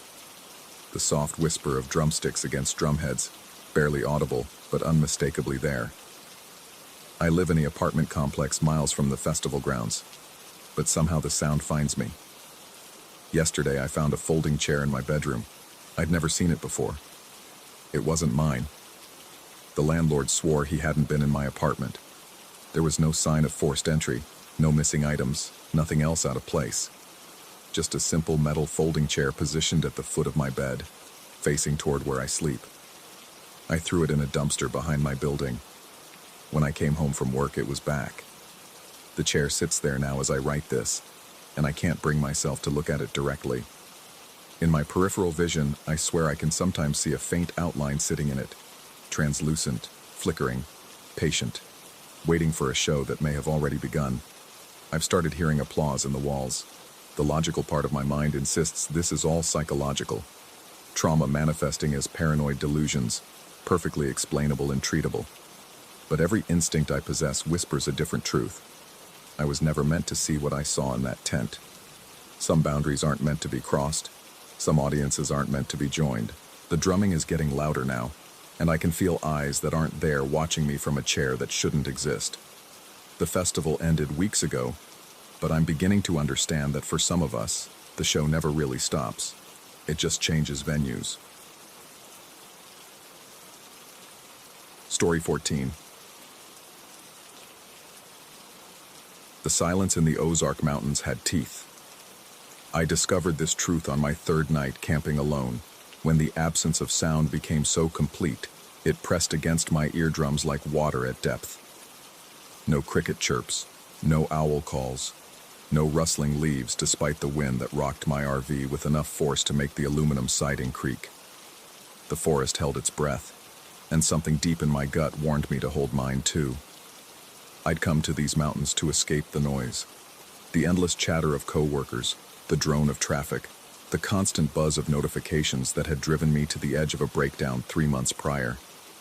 Dr. Martinez had suggested a digital detox, somewhere remote where I could reconnect with myself. The irony wasn't lost on me now, sitting in this suffocating quiet, that I'd found exactly what I'd been running from. The sound of my own thoughts, amplified by solitude until they echoed off the limestone bluffs like accusations. The first voice came at 2:17 a.m. I know the exact time because I'd been staring at my phone's clock, one of the few devices I'd kept active for emergencies. The blue glow hurt my eyes in the darkness of the RV's cramped interior. But sleep had abandoned me hours ago. My heart had been racing since sunset, though I couldn't pinpoint why. Some primal part of my brain kept insisting danger lurked outside, despite the locked doors and drawn curtains. Marcus. The whisper drifted through the thin walls like smoke through cloth. My name, spoken so softly I almost convinced myself I'd imagined it. Almost. But the hairs on my forearms stood at attention, and my mouth went dry as sawdust. I sat motionless on the narrow bed, straining to hear more. The silence returned, heavier than before, pressing down on the RV like a physical weight. My rational mind scrambled for explanations. Wind through the trees, a dream bleeding into consciousness, my own subconscious playing tricks after 3 days of isolation. But when I tried to swallow, my throat clicked audibly in the stillness, and I realized my hands were trembling. Minutes crawled by. My heartbeat thundered in my ears, so loud I worried it might draw whatever had spoken my name back to investigate. When no other sounds came, I forced myself to lie down, pulling the thin blanket up to my chin like a child hiding from monsters. The aluminum shell of the RV suddenly felt pathetically inadequate. A tin can in an ocean of trees and stone. I didn't sleep. Dawn brought no relief. If anything, the morning light revealed how isolated I truly was. My campsite sat in a natural depression surrounded by towering limestone formations, their surfaces carved into impossible shapes by millennia of wind and rain. The narrow dirt road I'd followed to reach this spot had seemed clear enough yesterday, but now thick branches hung across it like a curtain drawn shut. I couldn't remember them being so low, so dense. The RV's engine coughed when I turned the key. Once, twice. On the third try, it caught with a reluctant rumble that echoed off the stone walls around me. I needed supplies. My food was running low, and more importantly, I needed to see other people, to remind myself that the world beyond these mountains still existed. But as I shifted into drive, the engine sputtered and died. I tried again. Nothing. The starter clicked uselessly, a sound like bones snapping in the silence. My hands were slick with sweat as I turned the key again and again, desperation mounting with each failed attempt. The battery showed full charge. The fuel gauge read 3/4 full. Everything appeared normal, yet the engine refused to turn over. That's when I heard the second voice. He wants to leave. This time the whisper seemed to come from the limestone cliff face to my left. I spun in the driver's seat, searching for the source, but saw only weathered stone and the dark mouths of shallow caves. My pulse hammered in my throat, and I could taste copper on my tongue. The voice had been different from the first, feminine, with an accent I couldn't place. Old, ancient even. A third voice joined in, seeming to emanate from the rocks on my right. He dreams of Sarah in room 237, dreams of her mouth on his. I slammed my hands over my ears, but the whisper continued, describing intimate fantasies I'd never shared with anyone. Private thoughts that lived only in the deepest recesses of my mind. Shameful desires I'd buried so deep, I barely acknowledged them myself. The voice knew details that should have been impossible. The way Sarah from accounting tucked her hair behind her left ear when nervous. The scar on her collarbone I'd glimpsed once when she'd leaned over my desk. "Stop," I said aloud, my voice cracking. "Just stop."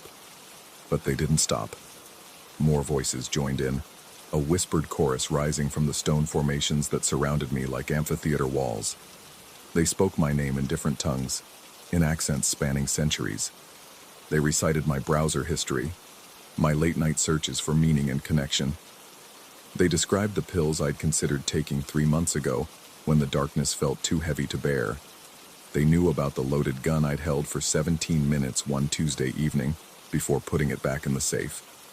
Each whisper made the engine fail more completely. The electrical system flickered and died. The air conditioning wheezed to a stop. Even my phone's battery drained as the voices grew stronger, the screen going black despite showing 60% charge moments before. I stumbled out of the RV, gasping for air that felt thick as mud. The morning sun blazed overhead, but cold sweat covered my body in a clammy sheen. My legs shook as I approached the nearest limestone formation, desperate to understand what was happening to me. The stone was warm to the touch, pulsing with a rhythm that matched my terrified heartbeat. Fissures ran through the rock like veins, and when I pressed my ear against the surface, I could hear movement inside. Not the scurrying of insects or small animals, but something larger. Something that shifted and breathed in the hollow spaces between limestone layers. Marcus knows we're here now. The voice came from directly beneath my cheek, vibrating through the stone and into my skull. I jerked back, stumbling over loose rocks, and fell hard on my tailbone. The impact sent shockwaves of pain up my spine, but I barely felt it over the terror that consumed every nerve ending.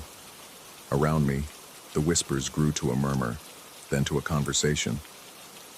Dozens of voices, maybe hundreds, discussing me like I was an interesting specimen they'd discovered. They debated my fears, my regrets, my most carefully guarded secrets. One voice mentioned the affair I'd had 5 years ago, the one that ended my marriage, the one I'd never admitted to anyone, not even my therapist. Another described the morning I'd found my father's body and waited 4 hours before calling 911, paralyzed by relief that his suffering was finally over. I covered my ears again, but the voices came from inside my head now. They'd found a way in through the stone, through the vibrations that traveled from rock to flesh to bone. My skull felt like a radio receiver tuned to a station that broadcast only shame and terror. The forest around me had changed. The trees stood closer together, their branches intertwined so thickly that sunlight could barely penetrate. The dirt road that had brought me here was gone, replaced by an impenetrable wall of thorns and twisted oak. I was trapped in a natural prison, and my captors were the mountains themselves. I ran back to the RV, fumbling with my emergency radio. Static filled the speaker, but underneath the white noise, I could hear them. The voices, transmitted through radio waves, describing the time I'd stolen money from my grandmother's purse to buy drugs. They knew about the dog I'd hit with my car and driven away from, telling myself it was probably fine. They knew about every cruel word I'd ever spoken, every kind act I'd failed to perform, every moment of weakness that had shaped the man I'd become. The radio dissolved into pure static, then died completely. For hours, I paced inside the RV like a caged animal. The voices continued their whispered inventory of my failures, growing more detailed and personal with each revelation. They described the taste of my fear. Apparently it reminded them of copper pennies and burnt coffee. They discussed my scent, noting how desperation had a particular sweetness that they found appealing. As afternoon wore into evening, I realized they weren't just observing me. They were feeding. Each whisper seemed to drain something from me. Color from my vision, warmth from my body, hope from my heart. I caught my reflection in the RV's small mirror and barely recognized the gaunt, hollow-eyed man staring back. My skin had taken on a grayish pallor, and my lips were cracked and colorless. The voices were consuming me from the inside out, turning my own memories and secrets into sustenance. Night fell like a lead curtain, and with darkness came a new development. The whispers stopped. In the sudden silence, I could hear my own breathing, shallow, panicked gasps that misted in air that had grown unnaturally cold. Frost began forming on the RV's windows despite the September heat. My breath clouded as I exhaled, and I could see my pulse beating visibly in my throat. Then the laughter started. It bubbled up from the limestone formations like water from a spring, rich and warm and utterly inhuman. The sound made my teeth ache and my vision blur. I pressed my face against the RV's rear window and saw shapes moving in the stone. Dark figures that flowed through solid rock like dolphins through water. They were coming closer, drawn by the feast they'd been preparing all day. I tried the engine one more time. It started immediately, purring like a contented cat. The headlights blazed to life, and I could see the road again, clear and inviting, stretching away from this cursed place toward civilization and sanity. But as I shifted into drive, one final voice spoke. This one came from inside the RV, so close I could feel breath on my neck. "We'll be waiting when you come back, Marcus. We know you will. We know everything you want, everything you fear, everything you are, and we're still hungry." I floored the accelerator, tires spinning on loose gravel as I fled down the mountain road. In my rearview mirror, I watched the limestone formations fade into darkness, but the laughter followed me for miles, echoing off canyon walls long after I should have been out of range. I didn't stop driving until I reached Little Rock, 12 hours later. I sold the RV that same morning and flew home to Chicago, telling myself I'd never return to Arkansas. But they were right, of course. They knew me better than I knew myself. Because 3 weeks later, as I sat in my apartment scrolling through camping websites, I found myself searching for campsites in the Ozark Mountains. My finger hovered over the booking button for that same isolated spot, and for just a moment, I could swear I heard whispers coming from my laptop speakers, faint voices calling my name, promising they had so much more to show me. I closed the laptop and went to bed, but the dreams that came were filled with limestone caves and ancient voices that knew every secret I'd ever kept. And when I woke up the next morning, there was a confirmation email in my inbox for a campsite reservation I didn't remember making. The date was for next weekend. I stared at the screen for a long time, my heart racing with the same terror I'd felt in those mountains.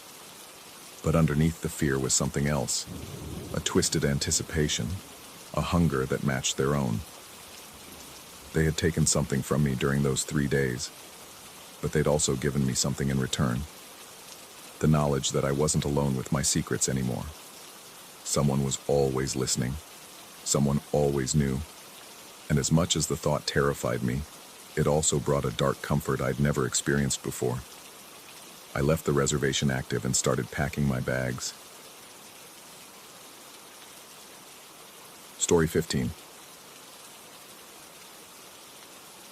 The metallic screech of brakes against steel rails pierced through the fog of my alcohol-hazed mind like a rusty knife dragging across concrete. Something was wrong. Terribly, fundamentally wrong. I pressed my face against the cold window of the train car, my breath fogging the glass as I tried to peer into the suffocating darkness beyond. The party had ended hours ago, but the taste of cheap wine still clung to my tongue like a metallic residue that wouldn't wash away. My head throbbed with each heartbeat, a steady drumming that seemed to echo the rhythmic clacking of the train wheels that had now fallen ominously silent. The train had stopped. My stomach lurched as I realized we weren't at a station. The familiar fluorescent lights of a platform were nowhere to be seen. Instead, we sat motionless in what appeared to be an abandoned tunnel, its walls barely visible through the grimy window. The darkness pressed against the glass like a living thing, dense and impenetrable, as if the very concept of light had been surgically removed from this place. I glanced around the car, expecting to see other passengers sharing my confusion, but the realization hit me like a physical blow to the chest. I was completely alone. The worn fabric seats stretched endlessly in both directions, empty and somehow accusatory in their silence. How had I not noticed this before? My heart began to hammer against my ribcage, each beat sending sharp pulses of adrenaline through my already trembling hands. The overhead lights flickered once, twice, then settled into an unstable rhythm that cast moving shadows across the interior. In that stuttering illumination, I noticed something that made my mouth go dry with terror.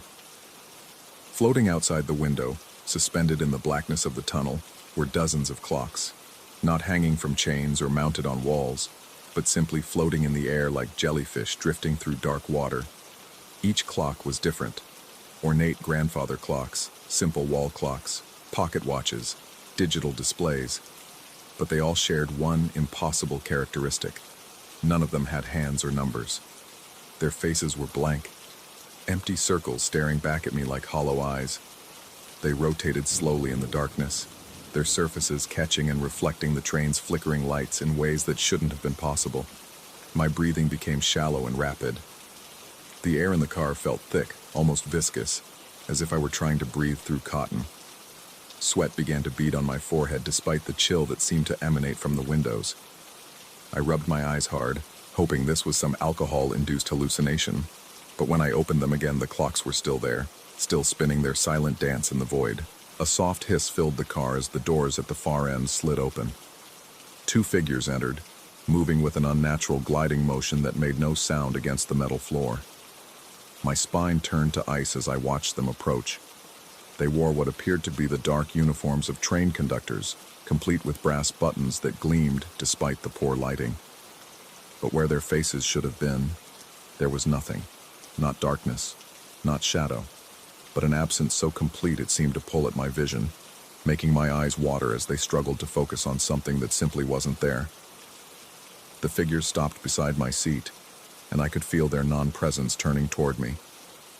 One of them reached into his jacket with movements that seemed to exist outside of normal time, too smooth, too fluid, like watching a film played at the wrong speed. From some impossible pocket, he produced a ticket. The paper was old, yellowed at the edges, and covered in script that seemed to shift and writhe when I tried to read it. The conductor without a face extended the ticket toward me. Though no words were spoken aloud, I could hear his voice inside my skull, reverberating through my bones with the weight of grinding stone. He told me this was a special ticket, one that would allow me to return to any moment in my past. All I had to do was accept it, and put on the mask they would provide. The second figure produced a mask from somewhere within his uniform. It was ancient-looking, carved from what might have been bone or some other organic material that had yellowed with age. The surface was smooth but somehow wrong, as if it had been worn by countless faces before mine. Deep gouges that might have been eye holes stared up at me from the mask's surface, and I had the unsettling certainty that something was looking back at me from within those dark recesses. My hands shook as I stared at the offered items. The rational part of my mind screamed warnings, cataloging all the ways this situation defied logic and reality. But another part of me, a deeper part that had been shaped by years of regret and missed opportunities, whispered seductively about the possibilities. Every mistake I'd ever made, every word I'd left unspoken, every chance I'd let slip away, all of it could be undone. The air around the faceless conductors seemed to shimmer with an otherworldly energy. I could smell something metallic and sharp, like the scent of copper pennies mixed with ozone before a thunderstorm. The temperature in the car dropped noticeably, and I could see my breath forming small clouds that dissipated far too quickly in the still air. Outside the windows, the floating clocks had begun to move faster, spinning and tumbling through the darkness in increasingly frantic patterns. Their blank faces seemed to pulse with an inner light that had no source, casting strange shadows that moved independently of their rotating forms. The sight made my stomach churn with vertigo, as if I were falling through space while sitting perfectly still. I reached out toward the ticket with trembling fingers, then stopped. Something about the way the paper seemed to absorb light rather than reflect it made my skin crawl. The surface looked soft, almost flesh-like, and I had the horrible suspicion that if I touched it, it would be warm. The mask in the second conductor's hand seemed to grow heavier, more substantial, as if it were becoming more real simply by my considering it. The voice in my head grew more insistent, painting vivid pictures of all the moments I could return to. I saw myself taking the job I'd turned down, speaking to the woman I'd never had the courage to approach, preventing the argument that had destroyed my relationship with my brother. The images were so clear, so perfectly detailed, that they felt more real than my current surroundings. But with each vision came a sense of wrongness that I couldn't quite define. The scenes were perfect, yes, but they felt hollow, like beautiful shells with nothing inside. The people in these imagined scenarios moved with the same unnatural fluidity as the conductors before me, their faces slightly out of focus as if viewed through dirty glass. I pulled my hand back, clenching my fist to stop the trembling. The effort sent sharp pains up my arms, and I realized I had been holding my breath for far longer than should have been possible. When I finally exhaled, the sound was ragged and harsh in the unnatural quiet of the car. The conductors didn't move, or react to my hesitation, but the atmosphere around them seemed to grow thicker, more oppressive. The floating clocks outside had begun to emit a low humming sound that I felt more than heard, a vibration that seemed to resonate in my bones and make my teeth ache. The blank faces of the timepieces had started to glow more brightly, casting shifting patterns of light across the tunnel walls that hurt to look at directly. I forced myself to study the mask more carefully, and what I saw made my blood turn to slush in my veins. The surface wasn't smooth after all. It was covered in tiny, intricate carvings that seemed to move when I wasn't looking directly at them. Faces, I realized with growing horror. Hundreds of tiny faces carved into the bone-like material, all screaming silently, their mouths open in expressions of eternal anguish. The realization hit me like a physical blow. Those faces belonged to everyone who had worn the mask before me. Every person who had accepted this offer, who had tried to return to their past, was somehow trapped within that ancient artifact. They had traded their present for a chance to change their history, only to become prisoners of time itself. The ticket in the first conductor's hand began to smoke slightly at the edges, the yellowed paper curling as if exposed to invisible flame. The script on its surface writhed more violently, the words rearranging themselves into patterns that made my eyes water and my head spin with vertigo. I caught glimpses of text that seemed to be written in languages that predated human speech, symbols that conveyed meaning directly to my brain without passing through normal comprehension. My breathing became increasingly labored as the air in the car continued to thicken. Each inhalation felt like trying to breathe through wet cloth, and a metallic taste began to coat my tongue. The sweat on my forehead had turned cold and clammy, running down my face in rivulets that stung my eyes. My heart hammered against my ribs so hard I could feel my pulse in my fingertips, a rapid drumbeat that seemed to synchronize with the humming of the clocks outside. The conductors began to lean closer, their absent faces somehow conveying impatience despite having no features to express emotion. The air around them rippled like heat waves rising from hot asphalt, distorting my vision and making the already surreal scene even more nightmarish. I could feel their attention focused on me with an intensity that made my skin crawl, as if invisible eyes were examining every inch of my body and finding it wanting. I forced myself to stand on unsteady legs, my knees threatening to buckle under the weight of the supernatural pressure that filled the car. The movement sent waves of dizziness crashing through my skull, and for a moment the world tilted sideways, the floor seeming to become a wall before snapping back to its proper orientation. With tremendous effort, I managed to speak, my voice coming out as a hoarse whisper that seemed to be absorbed by the oppressive atmosphere before it could travel more than a few inches. I told them I didn't want their offer, that I wouldn't take the ticket or wear the mask. The words felt thick and foreign in my mouth, as if I were speaking a language I had never learned. The reaction was immediate and terrifying. The humming from the clocks outside rose to a pitch that made my bones vibrate painfully, and the lights in the car began to strobe with increasing violence. The conductor's form seemed to waver and expand, becoming larger and more imposing despite their continued lack of faces. The ticket in the first one's hand burst into flames that burned without heat, the paper curling into ash that floated upward in defiance of gravity. But even as the supernatural forces around me raged with apparent fury, I felt something else. A loosening of the oppressive atmosphere, as if my refusal had somehow broken a fundamental rule that governed this place. The air began to clear slightly, becoming marginally easier to breathe, and the crushing weight on my chest lightened just enough to allow me to take a full breath. The train lurched suddenly, throwing me back into my seat with bruising force. The familiar sound of wheels on rails resumed, but now the rhythm seemed urgent, almost frantic.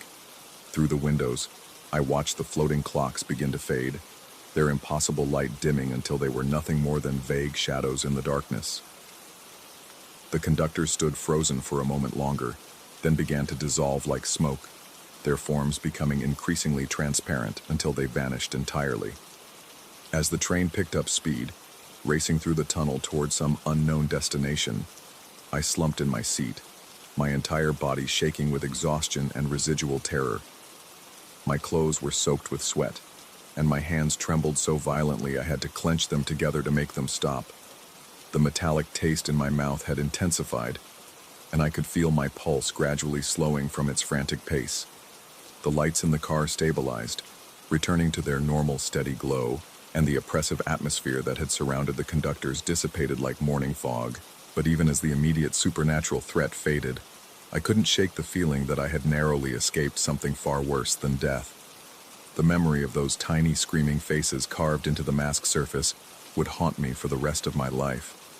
The train began to slow, and ahead I could see the welcome glow of a real station platform. As we pulled to a stop, the doors hissed open normally, and I stumbled out onto the concrete, my legs barely able to support my weight. The station was empty except for a single security guard who looked at me with mild concern, probably attributing my disheveled appearance to too much alcohol rather than a brush with forces beyond human understanding. I made my way home through the pre-dawn streets, my mind struggling to process what had happened. Part of me wanted to dismiss it all as an elaborate hallucination brought on by exhaustion and alcohol, but the lingering taste of metal in my mouth and the deep ache in my bones suggested otherwise. Whatever had occurred in that tunnel had been real, terrifyingly real. In the days that followed, I found myself checking train schedules obsessively, making sure I never again found myself on the last train of the night. But more than that, I began to appreciate my present in ways I never had before. Every mistake, every missed opportunity, every regret that had once seemed unbearable, now felt precious, simply because it was mine, because it belonged to a life I was actually living, rather than trapped within some supernatural prison. The mask, with its cargo of eternally screaming faces, had shown me the true horror of trying to escape from time itself. Some things, I learned, were far worse than living with regret.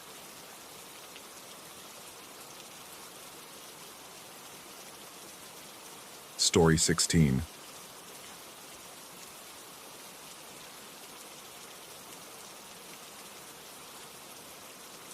The house came to me through death, as inheritances often do, carrying with it the musty scent of forgotten years and the weight of a solitude so profound it seemed to seep through the very walls.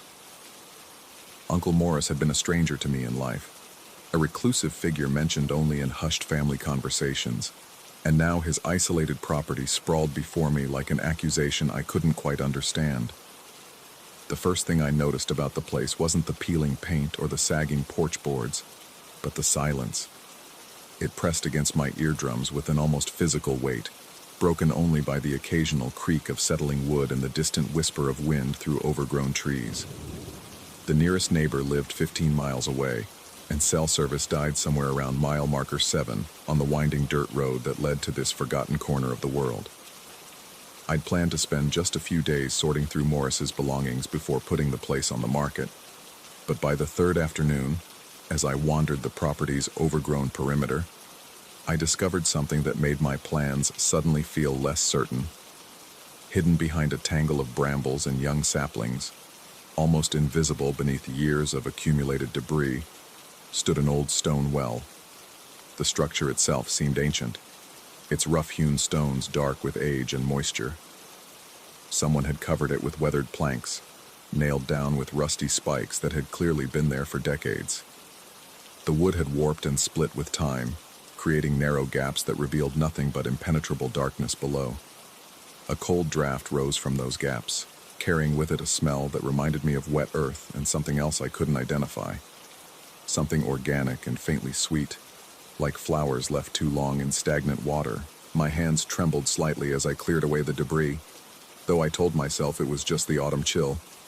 The sun hung low in the sky, casting long shadows that seemed to reach toward the well like grasping fingers. I found myself stepping back from the covered opening, my heart rate inexplicably quickening.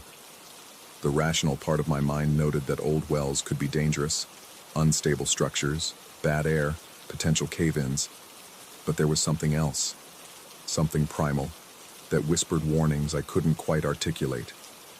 That first night, alone in Morris's creaking house, I tried to dismiss the well from my thoughts. I'd covered it back up, told myself I'd deal with it properly in the morning, maybe call someone to fill it in safely. But as I lay in the narrow bed in what had been Morris's room, listening to the house settle around me, I became aware of another sound threading through the darkness. It started as barely more than a whisper, so faint I almost convinced myself it was wind through the eaves or mice in the walls. But as I strained to listen, my breath held and my body rigid beneath the thin blankets, the sound resolved into something that made my blood turn to ice. It was a voice, muffled and distant, calling up from somewhere deep below the earth, and it was calling my name. The voice was my own. I sat up so fast that black spots danced across my vision, my heart hammering against my ribs like a trapped bird. Sweat broke out across my forehead despite the cold air seeping through the old windows. I told myself I was imagining things, that isolation and the stress of dealing with a dead relative's affairs were playing tricks on my mind. But even as I tried to rationalize it away, the sound continued. My voice, pleading and desperate, drifting up from the direction of the well. "Please," it whispered in my own inflection, with my own accent, carrying the exact cadence I'd inherited from my father's side of the family. "Please help me. I'm so cold down here." My throat felt like I'd swallowed sand.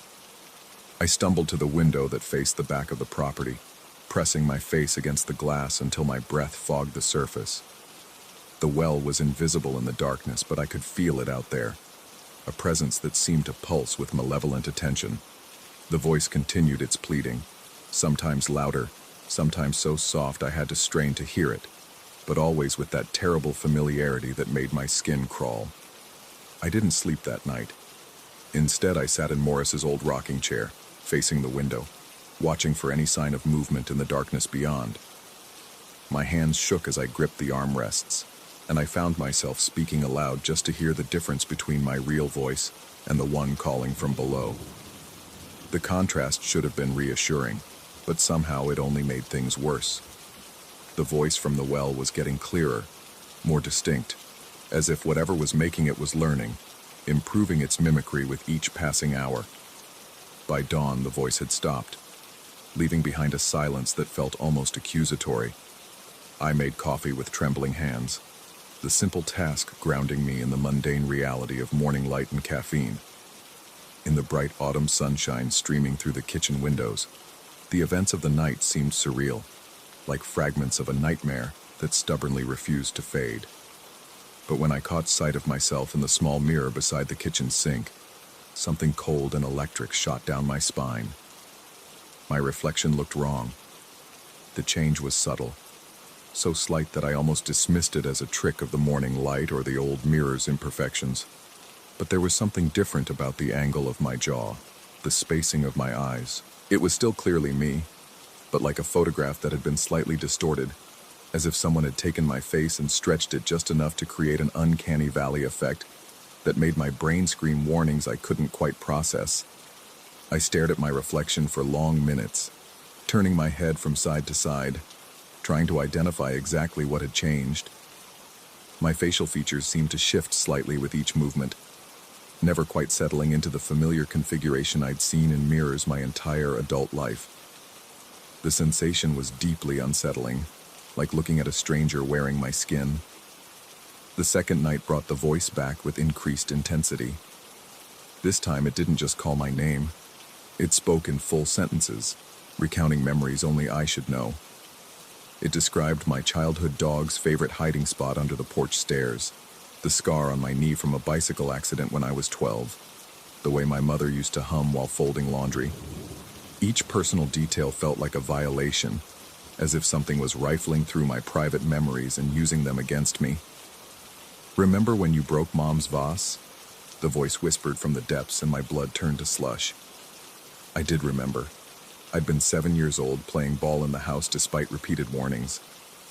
The vase had been my grandmother's, and my mother had cried when she found the pieces. I'd never told anyone it was me. "You hid the pieces under your bed for 3 days before you got brave enough to confess." My breath came in short, sharp gasps that fogged the cold air of the bedroom. How could it know that? How could anything know that? The memory was mine alone, buried so deep I rarely thought about it myself. But there it was, being spoken back to me in my own voice from something lurking in the darkness below the earth. Each morning my reflection grew more distorted. The changes were gradual but undeniable. My nose seemed longer, my eyes set deeper in my skull. The symmetry of my face shifted in ways that made me dizzy to contemplate. I began avoiding mirrors, but the old house was full of reflective surfaces, and catching unexpected glimpses of my altered appearance became a constant source of terror. By the 4th day, I couldn't bring myself to go outside.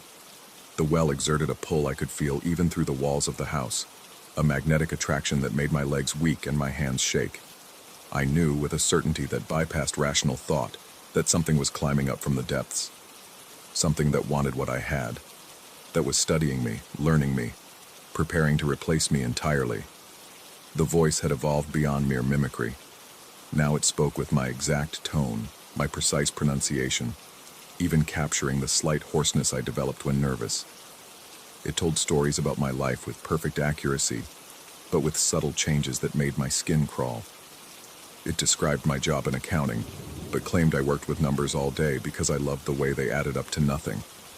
It talked about my ex-girlfriend Sarah, but insisted we'd broken up because she'd seen something terrible in my eyes one night. Something that wasn't me at all. Sleep became impossible. I found myself pacing the narrow hallways of Morris's house, jumping at every creak and groan of the settling structure. My reflection continued to change, becoming more pronounced with each passing hour. Now my features looked genuinely alien, as if my face was slowly being reshaped by unseen hands.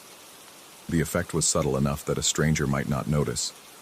But to me, the person who'd lived with this face for 32 years, the transformation was horrifying. On the 5th night, the voice changed tactics. Instead of pleading or recounting memories, it began to speak with confidence, authority. It described what it was going to do once it finished climbing up from the well, how it would take my place in the world above. It knew about my apartment back in the city, my job, my friends. It spoke about them with casual familiarity, as if it had already met them. already fooled them into thinking it was me. "They won't notice the difference," my voice said from the depths, tinged now with something that might have been amusement. "I'm getting very good at being you, better than you are, actually. I don't have your doubts, your fears. I'll be an improved version." My hands shook so violently I could barely hold a glass of water. The terror wasn't just in what the voice was saying, but in how right it sounded, how confident, how much like the person I wished I could be, certain, unafraid, improved. The sixth morning brought a new horror. When I looked in the bathroom mirror, preparing to shave, the reflection that stared back at me was no longer quite human. My features had elongated and twisted into something that belonged in nightmares. But the worst part wasn't how I looked. It was how natural it felt. The face in the mirror moved with my movements, expressed my emotions. But it was becoming something else entirely. I realized then what was happening. Whatever was in the well wasn't just copying me. It was stealing me, piece by piece, feature by feature. Each night, it climbed a little higher, got a little closer to the surface, and with each upward movement, it pulled more of my true self down into the darkness to replace what it lost in the ascent. That afternoon, I heard footsteps on the porch. My heart stopped completely for several seconds before resuming at a pace that made me dizzy. The footsteps were measured, confident, accompanied by the sound of someone whistling a tune I recognized, a song my father used to whistle while working in the garage. The melody drifted through the walls of the house with perfect pitch and timing, exactly as I might whistle it myself. The front door opened without hesitation, without the squeal of hinges I'd grown accustomed to. Someone entered the house as if they belonged there, their footsteps moving with familiarity through the front hallway. I pressed myself against the wall of the kitchen, my breath coming in silent gasps that made my chest ache. "I'm home," called a voice that was unmistakably mine, but carried none of the fear that had plagued me for days. It was confident, relaxed, happy even. "Sorry I took so long. Had to climb all the way up from the bottom." The footsteps moved through the house with purpose, their owner clearly knowing the layout intimately. I heard the creak of the rocking chair as someone settled into it, heard the satisfied sigh of someone finally comfortable after a long journey. Through the gap beneath the kitchen door, I could see a shadow that moved with familiar gestures, familiar posture. "You can come out now," the voice said, and I could hear the smile in it. "We should talk. There are some things you need to understand about what's going to happen next." But I couldn't move. My legs had turned to water, my entire body locked in a paralysis that went beyond simple fear. Because I recognized the truth now, the horrible logic of what was happening. The thing that had climbed up from the well wasn't just copying me, it was me. Or at least, it was what I was becoming. And if it was here, sitting in Morris's chair and calling this place home, then what did that make me? I looked down at my hands and saw that they were beginning to fade, becoming translucent around the edges. My solid reality was dissolving, being pulled down toward that dark well to fill the space left by whatever had escaped from its depths. Soon, I would be the one calling up from the darkness, pleading for help in a voice that grew more distorted with each passing day, while something improved took my place in the light above. The house was quiet now except for the gentle creaking of the rocking chair and the sound of something, that looked exactly like me getting comfortable in a life that had once been mine. Outside, the well stood open, its rotted wooden cover finally cast aside, revealing a circular opening that seemed to breathe with the rhythm of sleeping lungs. I understood now why Morris had lived alone all those years, why he'd covered the well so carefully, why he'd never spoken about this place to the family. He'd known what lived down there, what it wanted, what it eventually took. And now it was my turn to learn the same lesson he had learned, the same truth that every owner of this property eventually discovered. The thing in the chair began to whistle again, and I realized with a cold certainty that settled in my bones like winter fog that very soon, I would be the one trying to climb back up toward the light, calling out with a voice that grew more desperate and less recognizable each day, while above me, something that wore my face perfectly lived the life I could no longer claim.